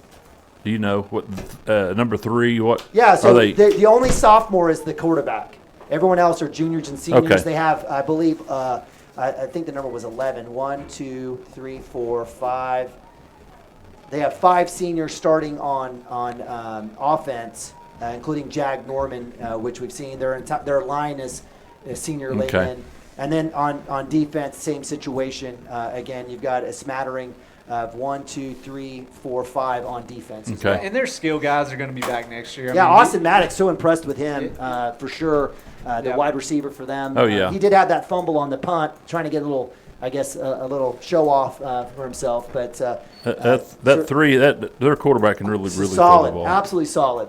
Great release, good. But again, when he's pressured, he Yeah. kind of reminds me a little of Griffin Lamb. I don't know if it's Yeah. the number 3 or his stature or what it is, but he's got a little Griffin Lamb to him. But certainly, future's bright with him. And then you've got, again, as Chris offered up, number 13 Trey Ott and number 1 Austin Maddox, 2 junior wide receivers coming back next year. But you know, win or lose this game, it was kind of hard to imagine after the first 2 or 3 games that we were going to be playoff team or really even win a game. Yeah. I mean, it kind of looked like that. You're spot on. And we've really exceeded expectations. Yeah, absolutely. All right. Well, we've got about 2 minutes put back on the clock before the start of the second half. Wildcats will be kicking off. Lane, we always have appreciated you and your presence, your humor, your everything about you. And even I love the fact that my youngest daughter plays sports in the same grade with your son Grayson, because I get to see you at games, at basketball games, and you and Amy always have the greatest of comments. I love it. And always appreciate what you do and what you bring for us. We love Cashion. I tell my kids, I've got a son that's a basketball coach, and in Eastern Oklahoma, I tell them all the time, I'm like, you kids will be with me for about 6 or 8 years in sports. Cashion, I'll have them forever. So absolutely love it. All right, that's our man Lessons with Lane. Appreciate Lane you coming down to help us out here at halftime. We'll go ahead and go to quick timeout. So we've got 2 minutes. Hang tight. We'll be back with second half action. Founded by Jesse and Amy McCracken, Rural Pest Solutions is a Cashion-based, family-owned and operated company. Our focus is on providing the highest level of customer service while effectively treating many common invaders, including spiders, ants, roaches, mice, mosquitoes, fleas, ticks, and termites. Flexible scheduling and superior customer service are our top priority. Call us today to schedule your appointment. 405-283-6565. For 31 years and counting, Community State Bank has taken great pride in being your hometown bank. With branches located in Cashion, Dover, and Hennessy, CSB strives to reflect the small-town hospitality these communities are known for. Our friendly staff is here to serve you and provide one of the best banking experiences around, equipping our customers with the latest in banking technology combined with a personal, down-home relationship. Come into one of our local branches or visit us at www.mycsb.com. Community State Bank, small-town banking, the way it should be. Member FDIC. All right, welcome back. Second half action about to start. Name it Bobby, Chris Gibson bringing you second half action live from Dibble, Oklahoma. First round of the OSSAA Class A playoffs where the Cashion Wildcats 4-6 taking on the Dibble Demons 8-2. And what started off as a horrific start for the Cashion Wildcats with drop touchdown passes, fumbles, and interceptions has turned into a little bit of a spark as the Wildcats get a couple of touchdowns on their last 2 drives. Ethan Waswell with 3 touchdown passes on the day, and the Wildcats down 37-20. It sounds like a lot, but if you've been watching us, that's actually a really good situation. Wildcats kicking off. So we had Lessons with Lane. Chris, what do we got to do here in the second half to get the victory and move on? Stop the run. I mean, if the Dibble Demon coaching staff, has half a brain, they're going to try to run the ball and run this clock out because they could see what the potential Cashion Wildcats have at throwing the football and how quickly they can score. If they will run the football and just milk this clock, they're going to be able to walk away with a victory. But if the Cashion Wildcat defense can step up, get some big stops, get some pressure on the quarterback, and kind of make him throw a couple balls up and get some turnovers, we're going to be able to get back in this ball game. Scratching and clawing, but we're going to be able to get back in this ballgame. But it's going to have to come from the defense getting stops or turnovers. All right, Waltman on for the kick. The ball's on the tee. It's going to go deep. It's going to aim for number 44. It's going to hit off of him. If it touched, it did not touch him. I swear it hit off his leg, but that one will go out of bounds. I'll take it. That one will go to the 35. And so with the start of the second half, this will be the 11th possession of the game here for the Dibble Demons. That was a crazy first half. They'll start on their own 35, and it'll be the Cashion defense out there. It'll be Davis, Higdon, Westerhoff, Durand, Austin Compton. We've got Riker Johnson, Carlos Martinez, Lufhalsel. We have Matthew Stockton, Benson, and who's on that other left side? Is that Tommy Branson? Yes, Absolutely. Sir. All right, 1st and 10, 12 minutes on the clock. It's Cresswell and Jag Norman in the backfield. Norman with a handoff, cuts back inside. He's got a lead pull running lineman. That is that big freshman, number 70, Caden Isom, leading the way for Jag Norman. And Jag is not going to, again, he's not a speedster. He's not much. But that kid is absolutely as strong as a bull. Yeah, just a bruiser, and that right there is what I would lean on if I was the coach. Just give him the ball, let him pick up 5-6 yards, 8 yards a pop, and win this ball game. And that's kind of what you're seeing right here from these Dibble Demon coaches. My dad said go easy on the Dibble coaches, but I'm just saying, Dad, if they run the ball, they're going to go away with this ball game, and that's what you're seeing coming out of the second half is they're just leaning on Norman and letting him bruise down the field. Norman with another handoff. He's got another lane. Coming up is Caleb Durand Westerhoff. He's bouncing off players. He gets 5. He did pick up that first down in the 50. It'll be 2nd down and 5 here on the Cashion side of the field in the 45. Again, they've went right side, left side, left side. Again, what you're going to see is at least one pulling guard, and typically in this case, it's number 54 that they have usually coming around. That's Ezekiel Lopez, the senior, and why not? Jag Norman to the left. It's going to be a skip pass across, not a double pass, but it's coming up against to number 21, Lane Lesser, who had a touchdown earlier in the game. I believe that was Lesser. No, that was Lott. I apologize, but Lesser with the catch, and that'll bring up third down and about short. So most likely we're going to see Jag Norman here on the give. Yeah, and they spread this field. I mean, they've got a kid all the way about 2 foot from that far sideline just to give lanes to that big running back. And right there you see it. Give him any kind of a lane, get to that second level. It's hard to bring him down. It is, especially with this smaller defensive back and linebacker crew of the Wildcats. Again, a ton of freshmen and sophomores coming up to try to tackle a big old number 24 Jag Norman. So you talked about it. Of course, they talked about it in the locker room. They said, Jag, this one's yours. Offensive line, clear the way. And so that's going to be a handoff right side. It's going to come up. It's going to bowl over at Westerhoff. Westerhoff, a tough kid. And I don't understand, when the quarterback moves forward, isn't that a motion? Is that not a legal motion forward towards the line of scrimmage? Is he moving forward after he catches it, No, though? he's moving forward to get the snap. And to me, that's a false start. So we'll see it again here. I promise. I need maybe someone to text us in here on the play. See how he moves forward? Yep. That should be a step forward. That's a legal shift or a legal motion. Jag Norman still on his feet, eventually brought down. And he's going to take it all the way down the 4-yard line. He's going to get up slow. And he is coming up slow. He's limping a little bit. So it looks like we'll have a few guys coming in here, rotation. They're going to go Wildcat, most likely in this case, inside the 5-yard line with Jag Norman. He's still kind of huffing and puffing. They've given him the ball. And again, for Class A football, this is what you're going to get, and this is why this kid is really, really good in this situation. Let's see what happens. 9:45 on the clock. They've already milked off 2.5 minutes. It's actually a little handoff the outside. Compton turns him in, but it'll be number 21, and that is Lane Lesser with a 5-yard run. And just like that, just like we started the game, it's the Dibble Demons putting a touchdown on the board. Yeah, and you talked about having him a big, strong kid in Class A football to be able to get out there and just make kids miss and run people over. And, that just magnifies Timmy Jones not being out there tonight. And him, I hate it for that kid that he got sick and is not being able to play in this playoff game.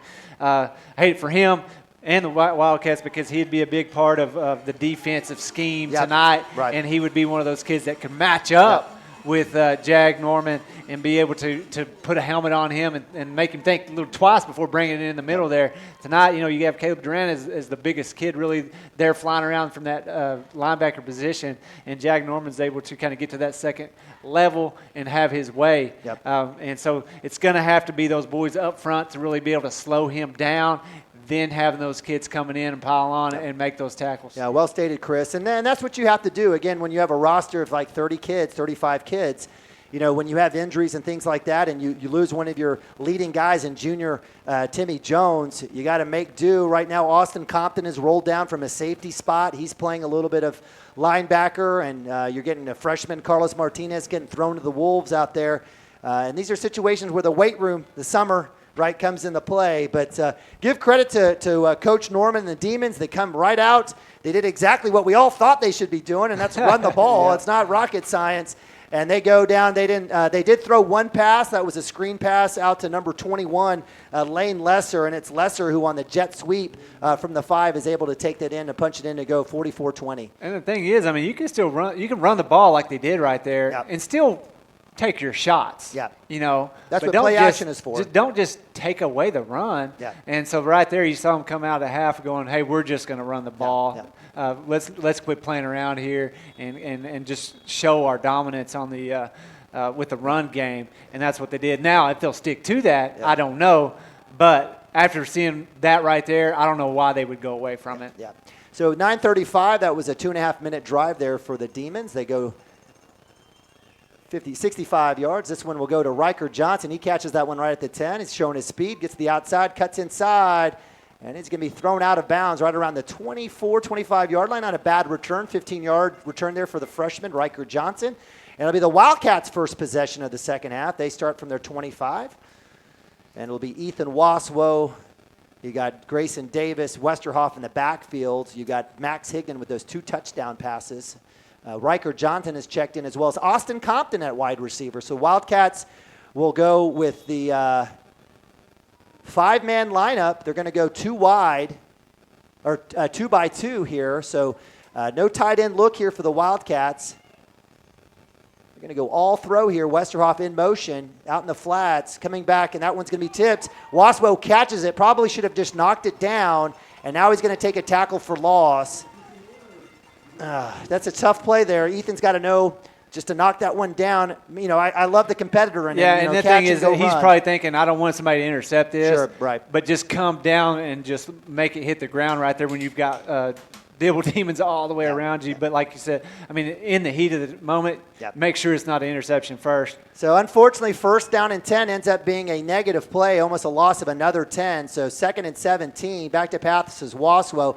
Looking across. He's got wide open Westerhoff to the 50, cuts back inside, and that's what I'm talking about. Westerhoff gets free, absolute dime by Ethan Waswo, and the Wildcats are dealing in demon territory. Yeah, and there it is right there. And those plays early on in the football game, that kind of play has been there all night long. All night. And finally we see Westerhoff reel one in, and all year long he's been sure-handed. So that's kind of an outlier for the 2 drops that he's had. That time he's caught it, and you see us with the 5 receivers kind of in that. You have Westerhoff in the backfield. He's still a receiver. He's out there now. We're going to see a lot of passes down the field with them as close to the line of scrimmage as they are. Wasso coming back on the hitch to Westerhoff. He gets met immediately, but nice gain there of about 5 or 6 yards. I'll take it as a Wildcats getting positive yards here. And again, we've seen this. So what's happening now, Carlos Martinez is on the sideline. No running back situation here for the Wildcats. They brought in Austin Compton, Riker Johnson.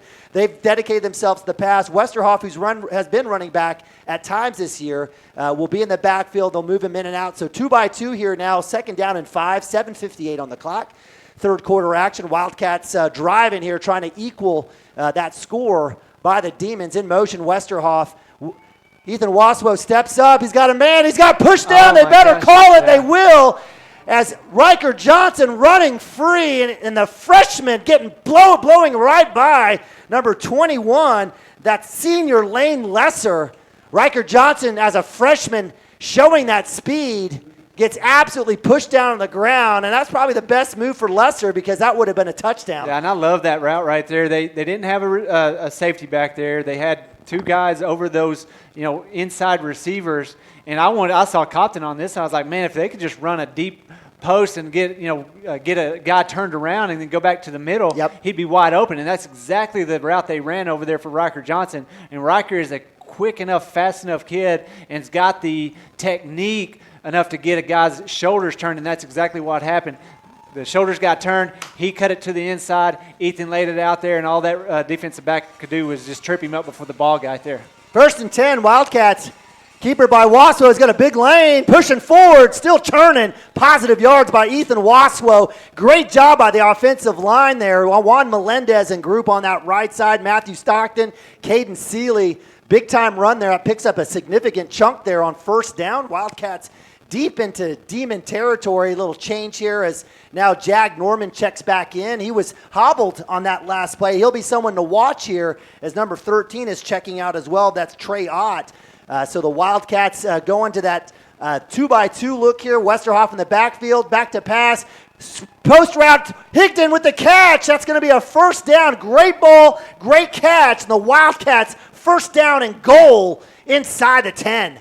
Yeah, now right here, I want to see them maybe run that play where you run somebody inside, somebody to that flat area in the end zone, and see if we can deliver and punch it in. Waspo will go ahead and keep it. He's still churning, falls forward, touchdown. Cashion Wildcats, 4-yard keeper, and answered on the board. The Wildcats put another touchdown on the board. Yeah, good job of the Cashion Wildcats to come out here on offense, not get their dauber down after they were able to just dominate down the field with the run game. Come back, get the ball back in your hands, and get it back to within that 17 points. But we're going to have to score 2 here. Yep. You're going to have to score 2 every possession if you get in the end zone to get back in this ball game. Waspo back to pass. He's looking for Westerhoff on the wheel. That should be pass interference. Absolutely tackled on the side. Why do you not call that? Call that foul. That's absolutely horrific. As Jag Norman, and that's going to be a penalty on on Coach Shack. Well-deserved, as that was an absolute atrocious no call as the side judge absolutely completely misses Jag Norman pushing Westerhoff to the floor. Yeah, you have Jag Norman over here celebrating because he knows he got away with one right there. I mean, he completely took out the receiver, and you can come up and hit somebody within that 5-yard mark, but he was out there past the line of scrimmage and completely tackled him. He was beat. The senior was beat by a sophomore, and he basically shoved him to the ground and no call. Horrific. We love our officials, but we'll tell you the truth. When they missed one, they missed one right there. That was an easy call. And the truth, I mean, I'm sure Shaq was just feeling his earful of the truth there, and he didn't like what he heard, and he threw the penalty on Shaq on the sideline warning, and I don't know which was the sideline warning, whatever it was, but for good reason though, for Coach Shaq for fighting for his team right there to try to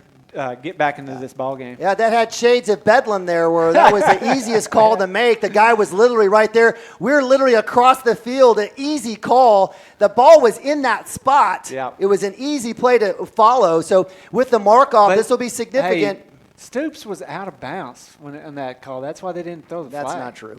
I don't know what you're talking about. You know what? When I say when it comes down to Big 12 play, it's the last worst call, right? So do you get the last worst call? Hey, I'm a Tech fan, so it's like we're just happy if we're in the ball game half the time. Absolutely. It's all good. So it'll be Waltman kicking off here. Most likely it'll be off the tee. I hope it is. I don't want an onside right here. Yeah, we'll be off the tee. So, again, this one will go to number 44, Graydon Corbin, the junior linebacker, fullback. He's sitting at the Demon 40-yard line right now. Let's see if Waltman can get a hold of this one and keep it in bounds. So with 6:54, big boot. That's going to go over the head. If it stays in bounds, it will. No, it went rolling down. So very fortunate. So our friend, our buddy there, the line judge, was able to get that call correct. So nice work by him on that one as that one touches the out of bounds. Good kick by Waltman. Yeah, no doubt. I like that. Like to see that. So they'll get this ball right at the 35. I'll definitely take that, especially off that mark off. Yeah, I was going to say, it's still at the 35 if it goes out of bounds or not. As long as it's past the 35, that's where it's going to be. So it's not like it's any worse than what it could have been if it would have been up there. So here we go, defense. If we can, somebody's got to come up and make a play right here and get a turnover. The turnover is going to be key in this ball game. I don't even see. They're going to make him kick it. They're going to make him kick it again. So hey, smart play by Coach Norman. Actually, I don't know why is it at the 50.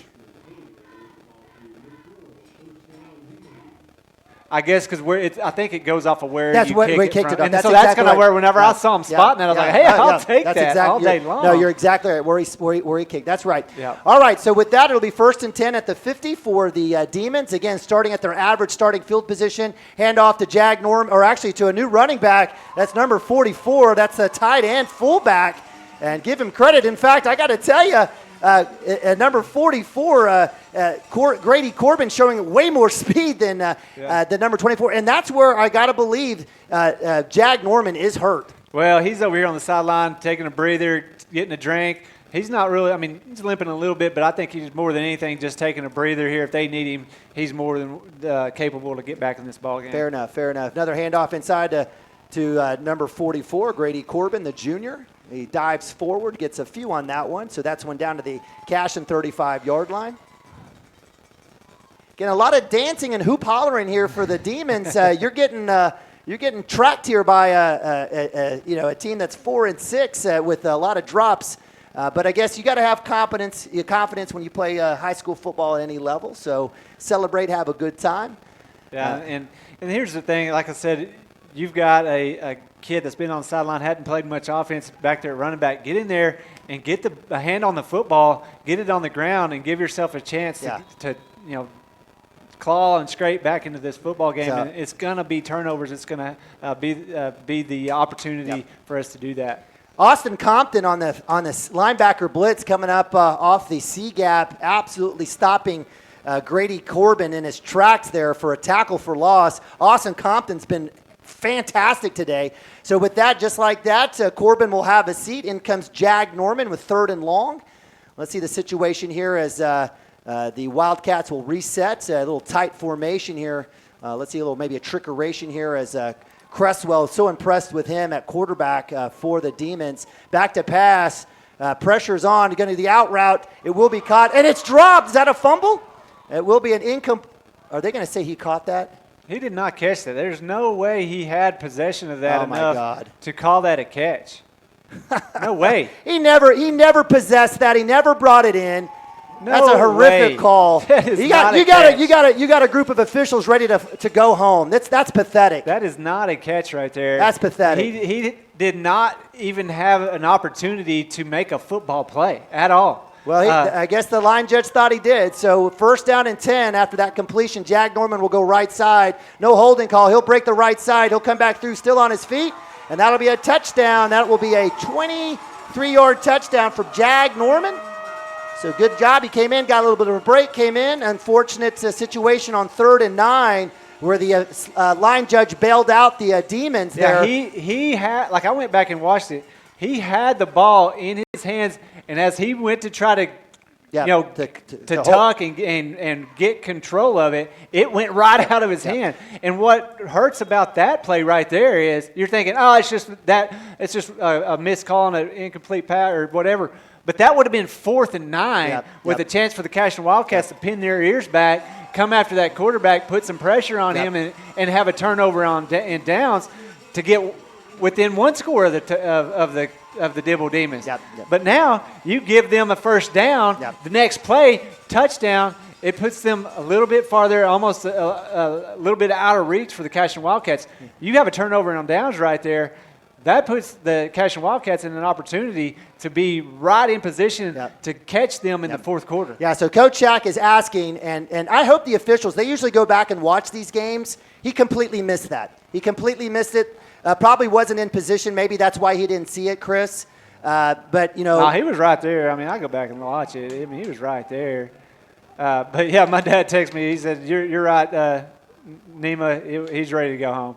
And, and that's okay. But you know what? Yeah, you're getting a good paycheck, some barbecue. Call the entire game. You know, show up and call the entire game. Just like the missed call that was right in front of the other line judge or field or head linesman, right? Missed that call on the pass interference. Here is another miss here on this side of it. Guys just want to go home. So, again, feel sorry for you. Hopefully they can pick that up later in the playoffs and just don't want to go home. Nonetheless, we love our officials. We are hometown Cashion Wildcats, Homer Television. We don't like it when things don't go our way, and that's okay. And when you win as much as the Cashion Wildcats do, it is hard to lose. It is. Nobody likes to lose. Nobody likes to lose, but it's extremely hard for a school like Cashion that wins in every single sport, right, has dominated. It's hard to lose. That's just a tough play. Too bad we don't have instant replay here in high school football. So with that, 51-26, 5:02 on the clock. Give credit to the Demons. They going down and answer the Wildcats touchdown. They put up they've had 2 possessions here in the second half, 2 scores. Absolutely nice dive there by Cresswell again. That was, again, poor concentration by Austin Maddox. Again, he had a fumble earlier. I guess he had 2 fumbles. That one not lost. Caught there by Layton. He's going to come across. Still on his feet. Nice little return there. Wildcats, pretty good field position right around the 34-yard line. Yeah, and that time Layton just looked up, the ball was there, he caught it. You kind of want Grayson Davis, that skill kid, to come up and make that catch and have Layton out there blocking. Right. But when the ball is right there in your face, I'd rather you catch it than just let it hit the ground and roll around. So good job by Layton there to come up with that ball and give the Cashion Wildcats probably their best starting field position of the night. Yeah, absolutely. Well, outside of the fumble and the punt, but yes. All right, Ethan Waspa will keep it. He's got a small lane, dives his head forward, gets a couple yards. So Demon faithful here, acting like it's a Super Bowl. It was a good play there by number 50, Chris Judd. We talked about Judd. That's our guy, Chad Tishner's basketball player. So empty set here. We're going to most likely see this. We do have 11 personnel as we do have tight end, a little protection as Caleb Duran's in. 3 wide. Almost got an offsides there. Almost going to be able to get them draw. It's watch out for number 52, Hudson Long on the outside. He's definitely blitzing. That's the only thing that kid knows how to do, and he does it well. Back to passes. Waspo is going to let it go deep. We're going to have a holding pass, and then we should have a pass interference, and we do. Hey, the back judge doing his job. He makes a call, but these will be offsetting. The official needs to make sure and understand that we have another flag here. So before he calls, he needs to communicate and check with his back judge. Oh, okay, there is another flag. There you go. Now he's going to have to call offsetting here, so it'll remain 2nd down and 7 here for the Wildcats on offense. Yeah, on that time. I wasn't watching I didn't see the hold there, but I think with as much blitzing and everything that they're doing up front, the boys up front have done a good job of not having as many hold calls as they could have had.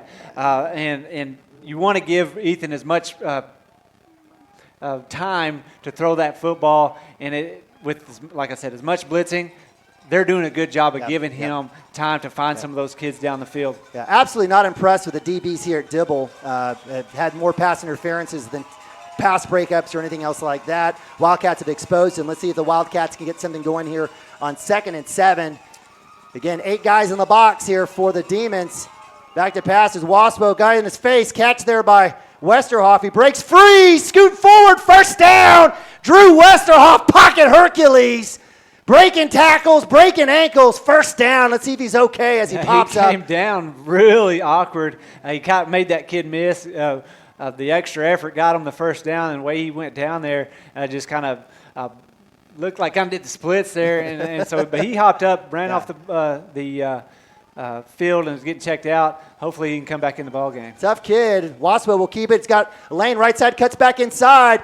Takes on a tackle or two. It's a nice gain of about 5 yards. Nice job by Waspo, and that run was not open earlier, so give credit to the offensive line doing good work there. Right side again, Stockton, Melendez, and Caleb Duran. So that'll bring up 2nd down and 5, 3:43 on the clock here, 3rd quarter. Well, with the success we've seen throwing the football, it's kind of softened up that front line there. Yep. And when they're bringing that pressure, coaches can see where they're coming and try to maybe expose that. Yeah, good call there.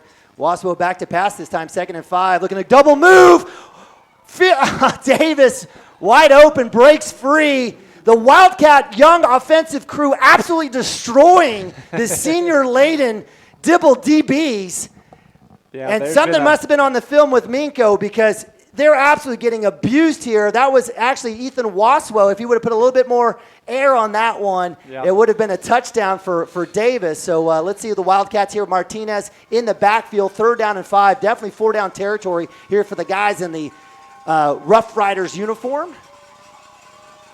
Dibble faithful getting loud here. 3rd and 5, back to passes. Waspo, good timing, good effort. Caught by Westerhoff. He breaks free again. Another 1st down, and he should be down. He does. Hey, the side judge does a good job there. He's on board. He was in the position, made the call. Great job by Westerhoff. And this kid, Westerhoff, I mean, you better wrap him up. You absolutely use everything you can because he's yards after contact are amazing with that kid. Yeah, and just makes people miss. And whenever he breaks the tackle, he's shifty enough. The next guy coming, a lot of times they'll make him miss too. Jet sweep fake. Waspo will keep. It cuts back out the outside, taking on one tackler, moving forward. That was Newt Skipper, the DB senior coming up, and it's the sophomore Waspo carrying him for another yard or two. 2nd down and 5, 2:40, fast-paced 3rd quarter, just like the officials want. And so with that, we'll have looks like a lineup change. Davis, Austin Compton, Riker Johnson checks out. So we've got Compton Davis here on the right, Higdon Westerhoff on the left, 2x2. Carlos Martinez to the left of Ethan Waspo, 2nd and manageable here. It'll be back to pass. Higdon across the middle, up a little too high, but off his hands, and Higdon's got to bring that in. You know, he may have been expecting maybe some pressure. I don't know, but he's got to make that grab because that's a potential touchdown. Yeah, no doubt, and that's what I talked about earlier. You know, there was a high one earlier. Let him go through his hands. Got to come up, concentrate on that ball, fight for it like he did earlier, bring it in. At least, if not a touchdown, it would at least been a 1st down. Yeah, absolutely. 3rd and 5, 4-down territory for the Wildcats for the rest of the game. 2:25, clock stopped on the incompletion.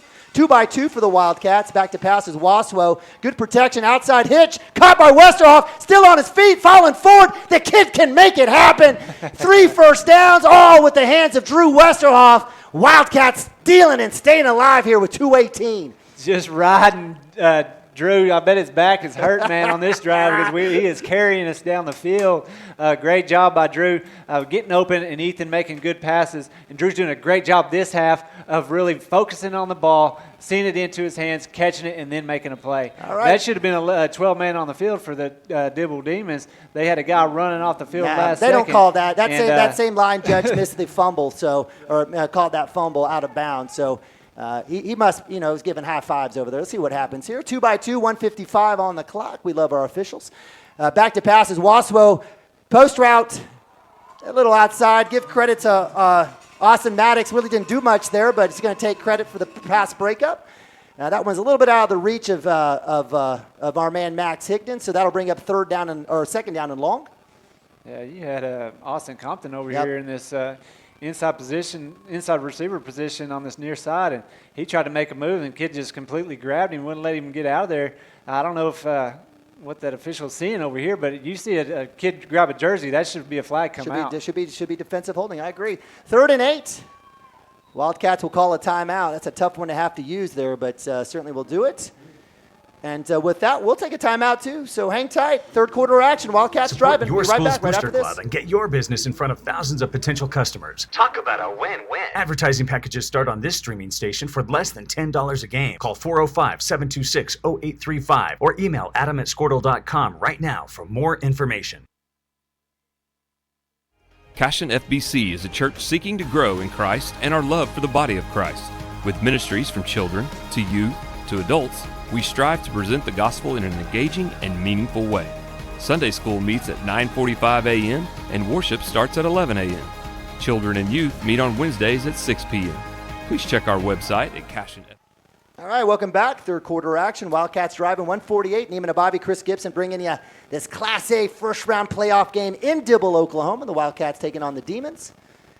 3rd and 8 from the 22. We've got a conversation here. I don't know. Is there a chance to call another penalty on the Wildcats? I don't know what's going on here. We're going to make sure and get this one right. Wildcats, again, driving here. Great job by Ethan Waswo finding his man Drew Westerhoff on three big-time completions, converting 3rd downs. Wildcats starting at their own 34 have moved it over into Demon territory.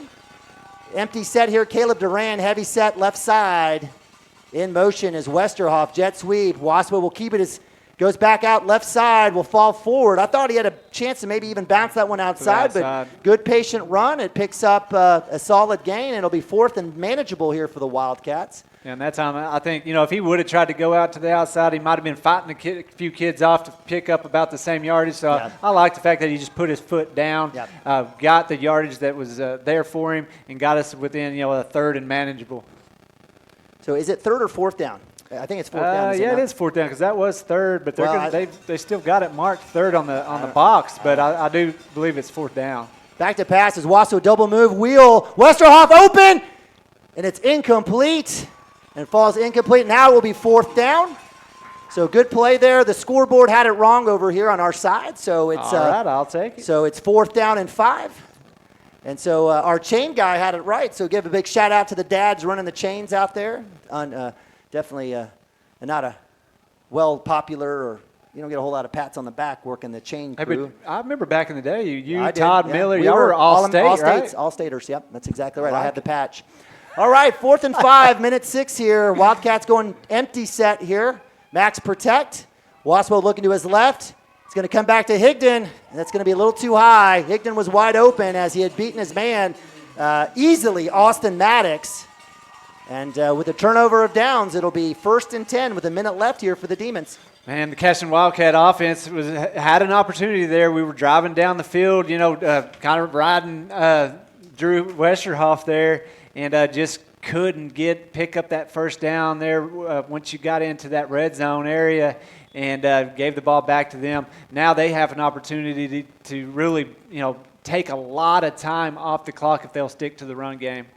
Oh, they should have a motion. Yeah, we do, false motion. start. Yep, absolutely. So a good call there by our friend, the side judge, line judge over here on the. And Chad Tishner texted me, and great point right here is Drew Westerhoff is like a mini Drake Stoops, is what he just said. And mini Drake Stoops, he'll take it. Hey, he's got a lot of the same little qualities. Quick, agile, can make guys miss. And if I'm Drew Westerhoff, I'll take that compliment. Absolutely. I prefer Pocket Hercules, but Drake Stoops is a good one too. Minute on the clock. Handoff inside to Jag Norman. He's bouncing around like a pinball. He's going to be met there, eventually brought down after a gain of about 3 after the 5-yard mark off on false start on first down. With 50 seconds, they'll have to run one more play here in the third quarter. That's a healthy spot there. So that'll bring up 2nd and long. Double sticks here for the Demons. No reason for Coach Norman not to do anything but run the ball. Certainly from a standpoint, I will say Coach Shack has returned the favor. The Demons have just better athletes and players. They're just bigger and older and stronger. Wildcats have done well. Double move. They're going to go deep. Grayson Davis in spot. It's caught by Maddox.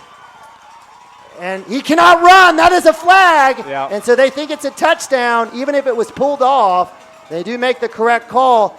And that's a spot where Davis was kind of caught in between. It was like, do I go up? Do I run with him to get close to him? I think he had a chance to eyeball it. And so that will be a penalty here unless they call it that it was ripped off. But I think he stepped out of bounds before the helmet came off, because where the line judge over here was at, looked like he marked him out of bounds before he took off running. The back judge didn't see that, and so he just saw him running, so he threw the flag. They're going to say that the helmet was ripped off, but he still cannot move forward, regardless of it being ripped off or not. So let's see what the call here is from our official, white hat referee. The crowd over here, if they call this right, is probably going to be not happy, because they should mark it off at 15 from that spot. Let's see what happens. They're going to call face mask, personal foul. It wasn't a face mask. I mean, just the helmet came off the back from trying to make the tackle, and then he took off running. All right. Maybe I'm wrong. Yep. So we'll mark that one off. So with 10 seconds left, it'll be the Dibble Demons. Again, a good ball by Cresswell going up to the junior Austin Maddox. That's going to be a good combination going into next year. I'm not sure he'll have the line to block for him or the running back to protect him, but nonetheless, I'm absolutely impressed with Cresswell. Fantastic technique, fundamentals, mechanics. He's putting ball in great spots, and it's only when he's been pressured that he has been susceptible to some really bad plays. And I guess that's will be a quote. Austin Compton on the blitz inside. Waltman there with the tackle. Good work there. Is that Tommy Branson as well. So good job there by the D-line. So is it a face mask? So what happened there, I went back and watched. The kid kind of had his head down. Grayson accidentally grabbed the back of his helmet, and it came off. So Yep. is that face mask? Or is that, incidental, the helmet comes off, and you're supposed to, the play's dead? Or no, I don't know. I don't know. We can look it up. I'm not that worried about it. I'm just kind of curious, because the face mask, I thought had to be, on the face mask or inside the, in the face area. Being that one got pulled off from the backside, I didn't know what that call is, if that's correct or not. But either way, they called it. 15-yard penalty. It's fourth quarter here in the playoff game, and the Cashion Wildcats are on the ropes. If we'd have been able to get into the end zone on that last drive, get back within 2, maybe try to get a stop, we would have had a chance in this fourth quarter. But, man, it's going to be we're going to have a turnover right here to have any kind of chance to scrape and crawl back into this football game. But, man, I love the fact that these Cashion Wildcats are not quitting and giving them all they want up and down the football field. Yep. Man, it's a little bit tougher on defense. We haven't had as much success as I think we've had on the offensive side of the football. Yep. Right. But I love the fact that they are not quitting. When they get out there on the offensive side of the football, they're having opportunities to get in position to score and keep right step for step with them in this second half. All right, so with that, 12 minutes on the clock. The Wildcats deep in a hole. They're down 25 points. I mean, if you don't go down 4 scores in the first half in the first quarter because, you giving them the ball inside their, inside your own 20-yard line 3 times, right. You're right in this ball game. Amen. This is a big game here for the Wildcats. Little underneath shovel pass Coming out, nice tackle, Riker Johnson, the freshman, coming up against number 31, junior Rylan Oliver, the fullback. Great job there by the freshman on the tackle in open space. Did the wise thing, as Chris would say, a business decision, going for the ankles. Good job coming up and making an open field tackle on a bigger, stronger kid there. Yep, amen. So with that, it's third down and long here, about 3rd and 8 if you trust the scoreboard. 11:33 running clock, and Coach Norman doing the right thing here, using every second on the play clock as he should. Probably should have been the situation what he did in the first half. But again, this is a big game for the Demons, right? Big game. This is a huge year for them. They finished first in District A4. They didn't have to go to Cashion. They didn't have to go to Cashion. They get to host a first-round game. That's exactly right. You can tell they rolled out. It's a big game for them, excited. And, you're probably going to see a lot of celebration after the end of this game if they do come out victorious.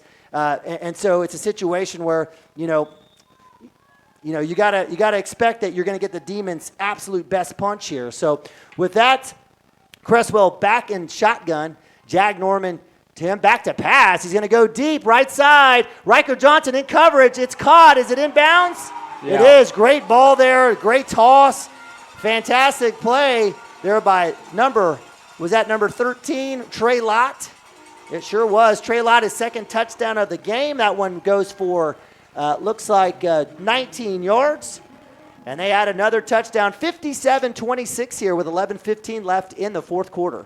Yeah, you had, saw number 6 running out there tapping his head, saying, tap, got him. Yeah. And pretty sure he's the one that got scored on in the end zone by Max. Yeah, again, if you're the Demons, you're expected to win this game. You should be acting like it. But chance there, Riker Johnson.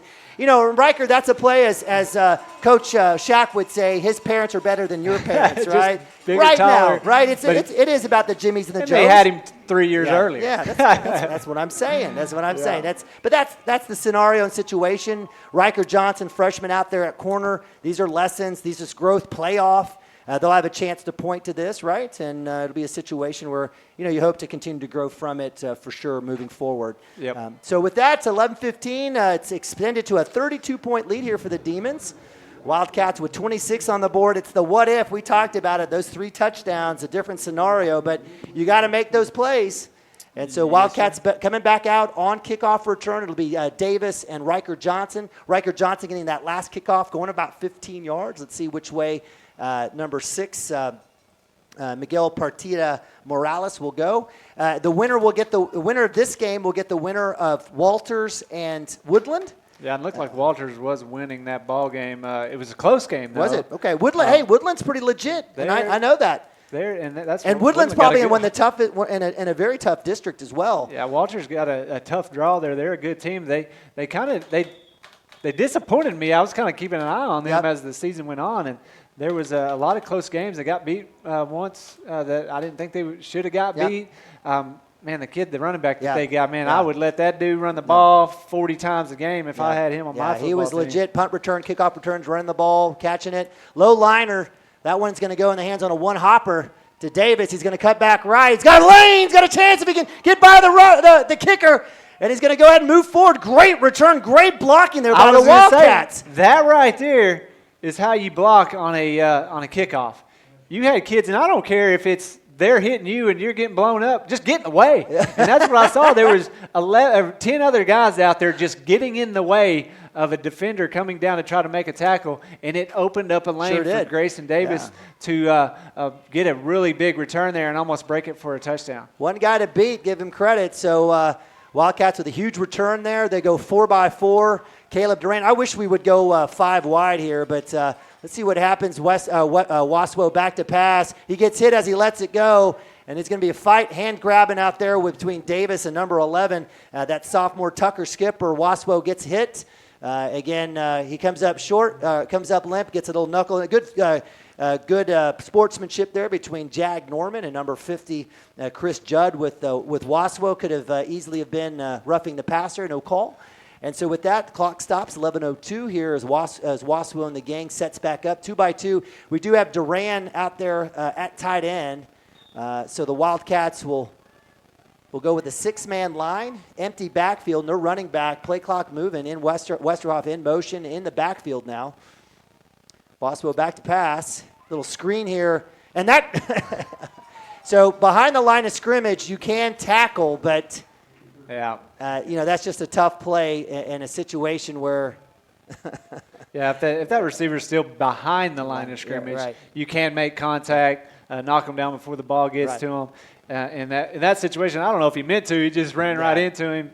Yeah, He was able to knock that ball away. in that situation, if you kind of just, if you're playing a little, backyard ball, that time maybe you tell Westerhoff, don't run there, run a little flare out to the side, and it'll be something off the side as opposed to right in the line of a blitzing lineman or linebacker. Waspo back to pass, 3rd and long, juggles it, steps up in the pocket, has a chance, There lets it is. it go, wide open is Riker Johnson. Hey, I like that. Hey, I really appreciate Waspo stepping in through the mess there. And I know he's been rushed all night. Had Riker Johnson, the freshman, streaking by number 21. That's a senior, Lane Lesser.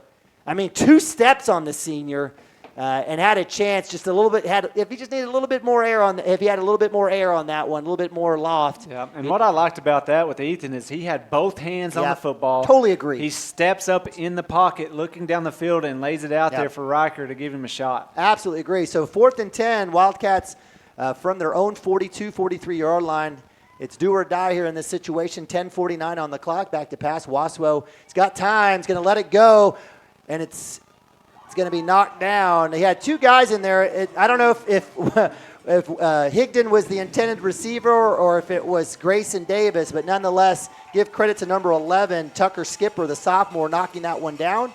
And it'll be a turnover of downs with 10:45. Demon football. 10:45 left, man. Are they stopping the clock after every run, or what's going on here? But no, I think it's just, they've had some big plays and been able to score quickly. Yeah. And the Cashion Wildcats, we're having to throw the ball a lot to get back in this ball game, and clock stops on incomplete passes, so it's just kind of like this game is dragging on. That's why I keep feeling like we have a chance every time I look up at the clock. There's a lot of time left. But man, you get we're getting to the point now in the ball game. There's just not enough time to claw back into this ball game. Good job, Austin Compton on the blitz, turning Jag Norman inside as Matthew Stockton with a big hit, dropping him, and that's a tackle for loss for Matthew Stockton. That'll be 2nd down and long. So nice job. I love the blitz calls here by Coach Wood, changing things up, and let's see if we stay aggressive here. Austin Compton's been fantastic on those B and C gap blitz. Yeah, and that's kind of playing with fire when you've got a big running back like that. When you bring some blitzes, if you pick the wrong hole, he could get into that backfield or secondary and go for a big run. But at this point in the ball game, you've got to do that anyway. You've got to try to take some shots. Oh, big push from the line, and that's going to break free, and looks like it'll be Jag Norman on a 44-yard run. Norman, that was a huge push. The Wildcats had no chance on that one as Jag goes up the middle, up the gut for a big-time run, and that will add a big-time score, and that'll extend the lead 64-26. The Demons coming in at halftime have had 4 possessions. They've had 4 touchdowns, all on the ground, so give them credit. Actually, one tossing, one big throw there by Cresswell to Lott, but out for the extra point is Miguel Partida Morales.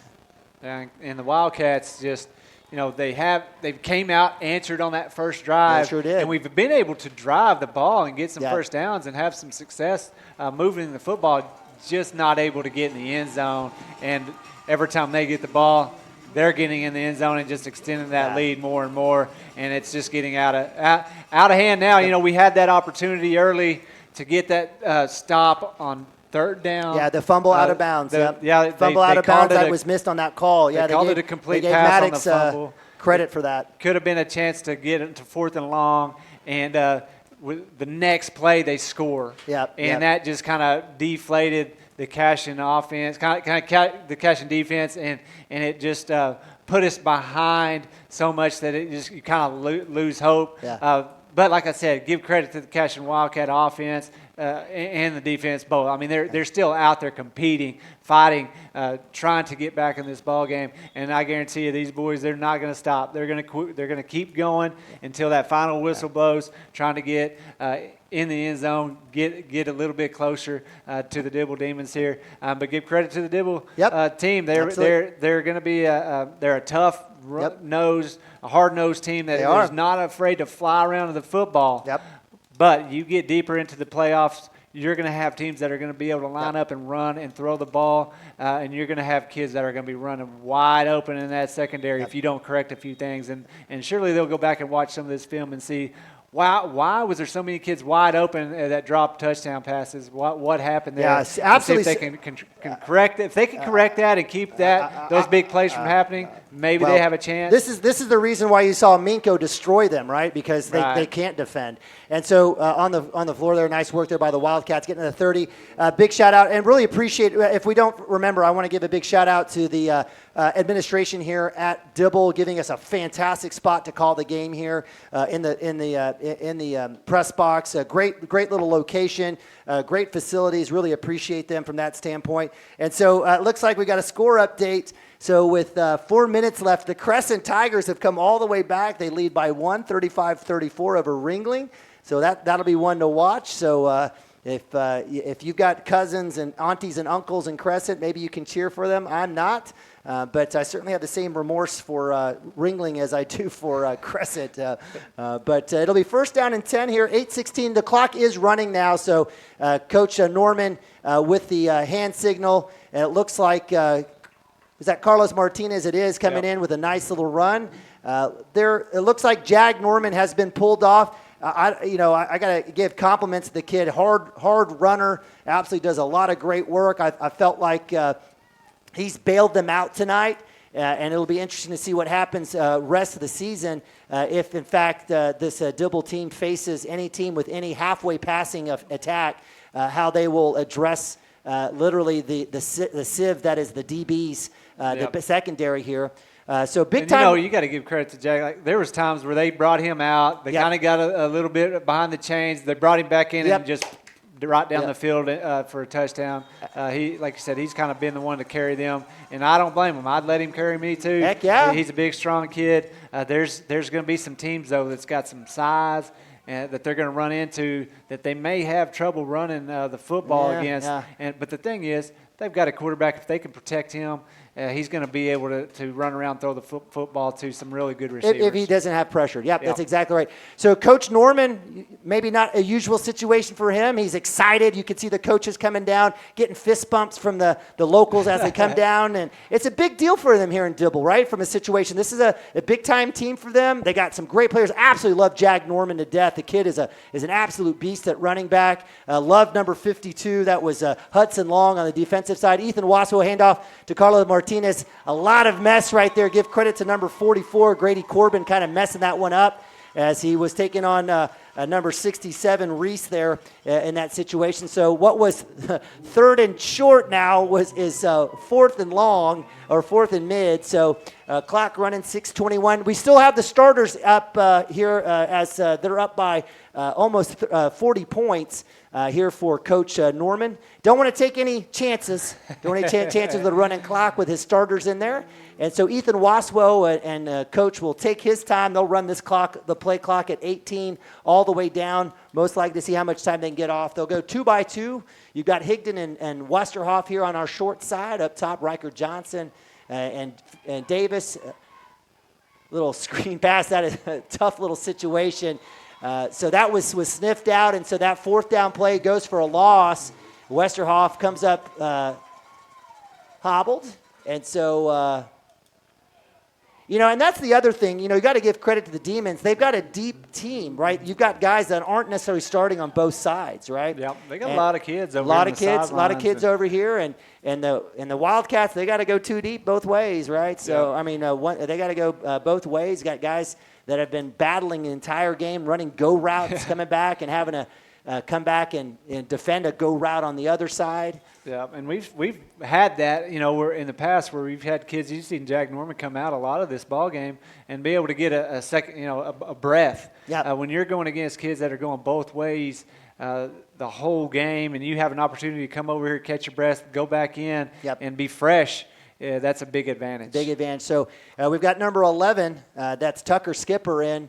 He's going to give it up to his tight end. number 44, and he'll get it all the way down inside the 10-yard line. So that was Grady Corbin, the junior. So this is one of those situations where you just can't take the knee. If you're Cashion defense, you got to have some pride and bow up here and try to get the stop here and try to get the ball back. So first down and goal from the 10, 4:22 running clock, 65-26. The Demons up. Coach Norman's going to use a lot of the clock here. Play clock down to 23. You have any other score updates? That's what I was looking like. Looks like Hinton's going to go down to Stratford. It's 26-7 with 4 minutes left in that ball game. Still, the only score update for the Crescent and Ringling game is 35-34 with 2 minutes. 2 minutes left in that ball game. Let's see. I was looked up earlier. Minko had really pulled away in their football game, and it looks like they're going to be able to move pretty easily. Let me find that. Hold on a second. I got I don't want the whole. I just want Class A, the important class. Let me see here. Got Hooker winning. They're going to move on. Next week, you're going to if Crescent does get by Ringling, they're going to run into a buzzsaw in Fairview. They're defending champs, and they're geared up and ready to go again for another run for a state title. They're going to run into a Hominy team that's going to give them all they want, though. Yeah, I agree. So it's going to be a fun ball game to watch. But yeah, you got Minko pulling away from Elmore City, 48-0. So District A3 thus far has one winner in Minko, right, or pulling away most likely. Crescent potentially could be the winner, so the district could potentially split 2-2 versus between District A4. So the top two teams, both sides winning. Wildcats giving up the touchdown there, 72-26. That's a tough number to take a look at. Wow. Yeah, no doubt. 2:43 on the clock, running clock. Wildcats coming back out for the kickoff. It's the game of what ifs and the situations. But, you're going to see an excited Dibble team. You're going to see fans. I don't know, maybe a storming of the field. I don't know, but it's a big, big win for the Demons. They haven't had much success, and so they've been playoff. They've been in the playoffs for the last several years, right? They've had the chance, and Wildcats have had the better of them several times and have been on that other side of the scoreboard. And so this will be a big win. It's kind of one of those moments where you kind of learn, and kind of as a team, you got to get over the hump, and that's a big win to exercise maybe that that Cashion demon, right, from that standpoint. So kicking off here will be Morales. Deep will be Riker Johnson and our man Grayson Davis. They're going to go ahead and kick it off. And that will be a low liner. Looks like Carlos Martinez will get that, or actually Davis will get that. He's got some good blocking, cuts back outside. Probably should have kept it up the middle. Will cut back inside, and it'll be stopped right around the 35 or 25-yard line. So Wildcats with their last possession, their 14th possession of the game. 1:36 running clock. Most likely this will be it. We'll have handshakes. This will end the Cashion season as they will finish 4-7. 19th straight playoffs, hopefully build on this for next year, right, Chris? Yeah, and I said it last week with Tishner is, you make the playoffs 19 years in a row. This year was going to, it was in the balance. And to pull that out with a bunch of young kids to make it to the playoffs, extend that streak to 19, now you have an opportunity to really extend that playoff streak out with these young kids only going to get better. Yep. And it's going to be fun to watch them keep extending that playoff streak. Now, let's start that streak of making it past the first round again next year as they as these young kids, like I said, get bigger, stronger, more experienced. And, this first playoff game for a lot of these freshmen is a big-time experience on a Friday night in the playoffs, feeling that excitement, feeling that atmosphere, and being able to get that under their belt, be ready for next year, and see what happens. Amen, amen. So it is final. Wildcats fall to the Dibble Demons in the first round of the playoffs. Again, big celebration here for the guys in blue. Wildcats will have to lick their wounds, and as they move on to basketball season, that starts here in a couple of weeks. Big shout out again to the Dibble administration for giving us a great spot here to broadcast. And for all of you that have followed us this year during football season, thank you. Thank you to our football sponsors, all the great folks that make this true. Wildcats will be back, don't you worry. And it's a situation where these guys will get older, more physical, will get stronger, and these freshmen and sophomores are going to turn into older, bigger guys, and those juniors that we've depended on all season will be coming back as seniors, and the Wildcats certainly will regroup and reframe as they start a new season in district play in Class A.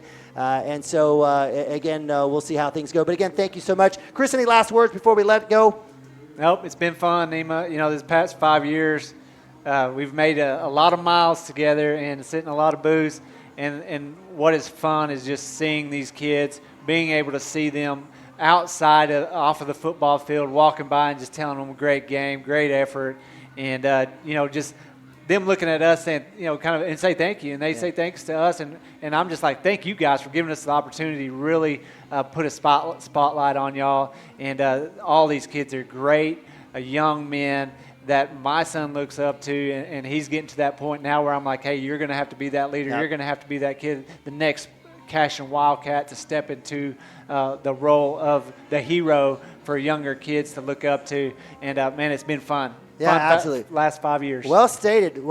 Absolutely. It's all about the kids, all about the school. It's all about them. And, again, super blessed. Well stated, Chris, that we have a chance to highlight them and be their hype guys, right? Make sure and take care of them and let family and friends and relatives and anyone across the country, across the world kind of tune in and follow along.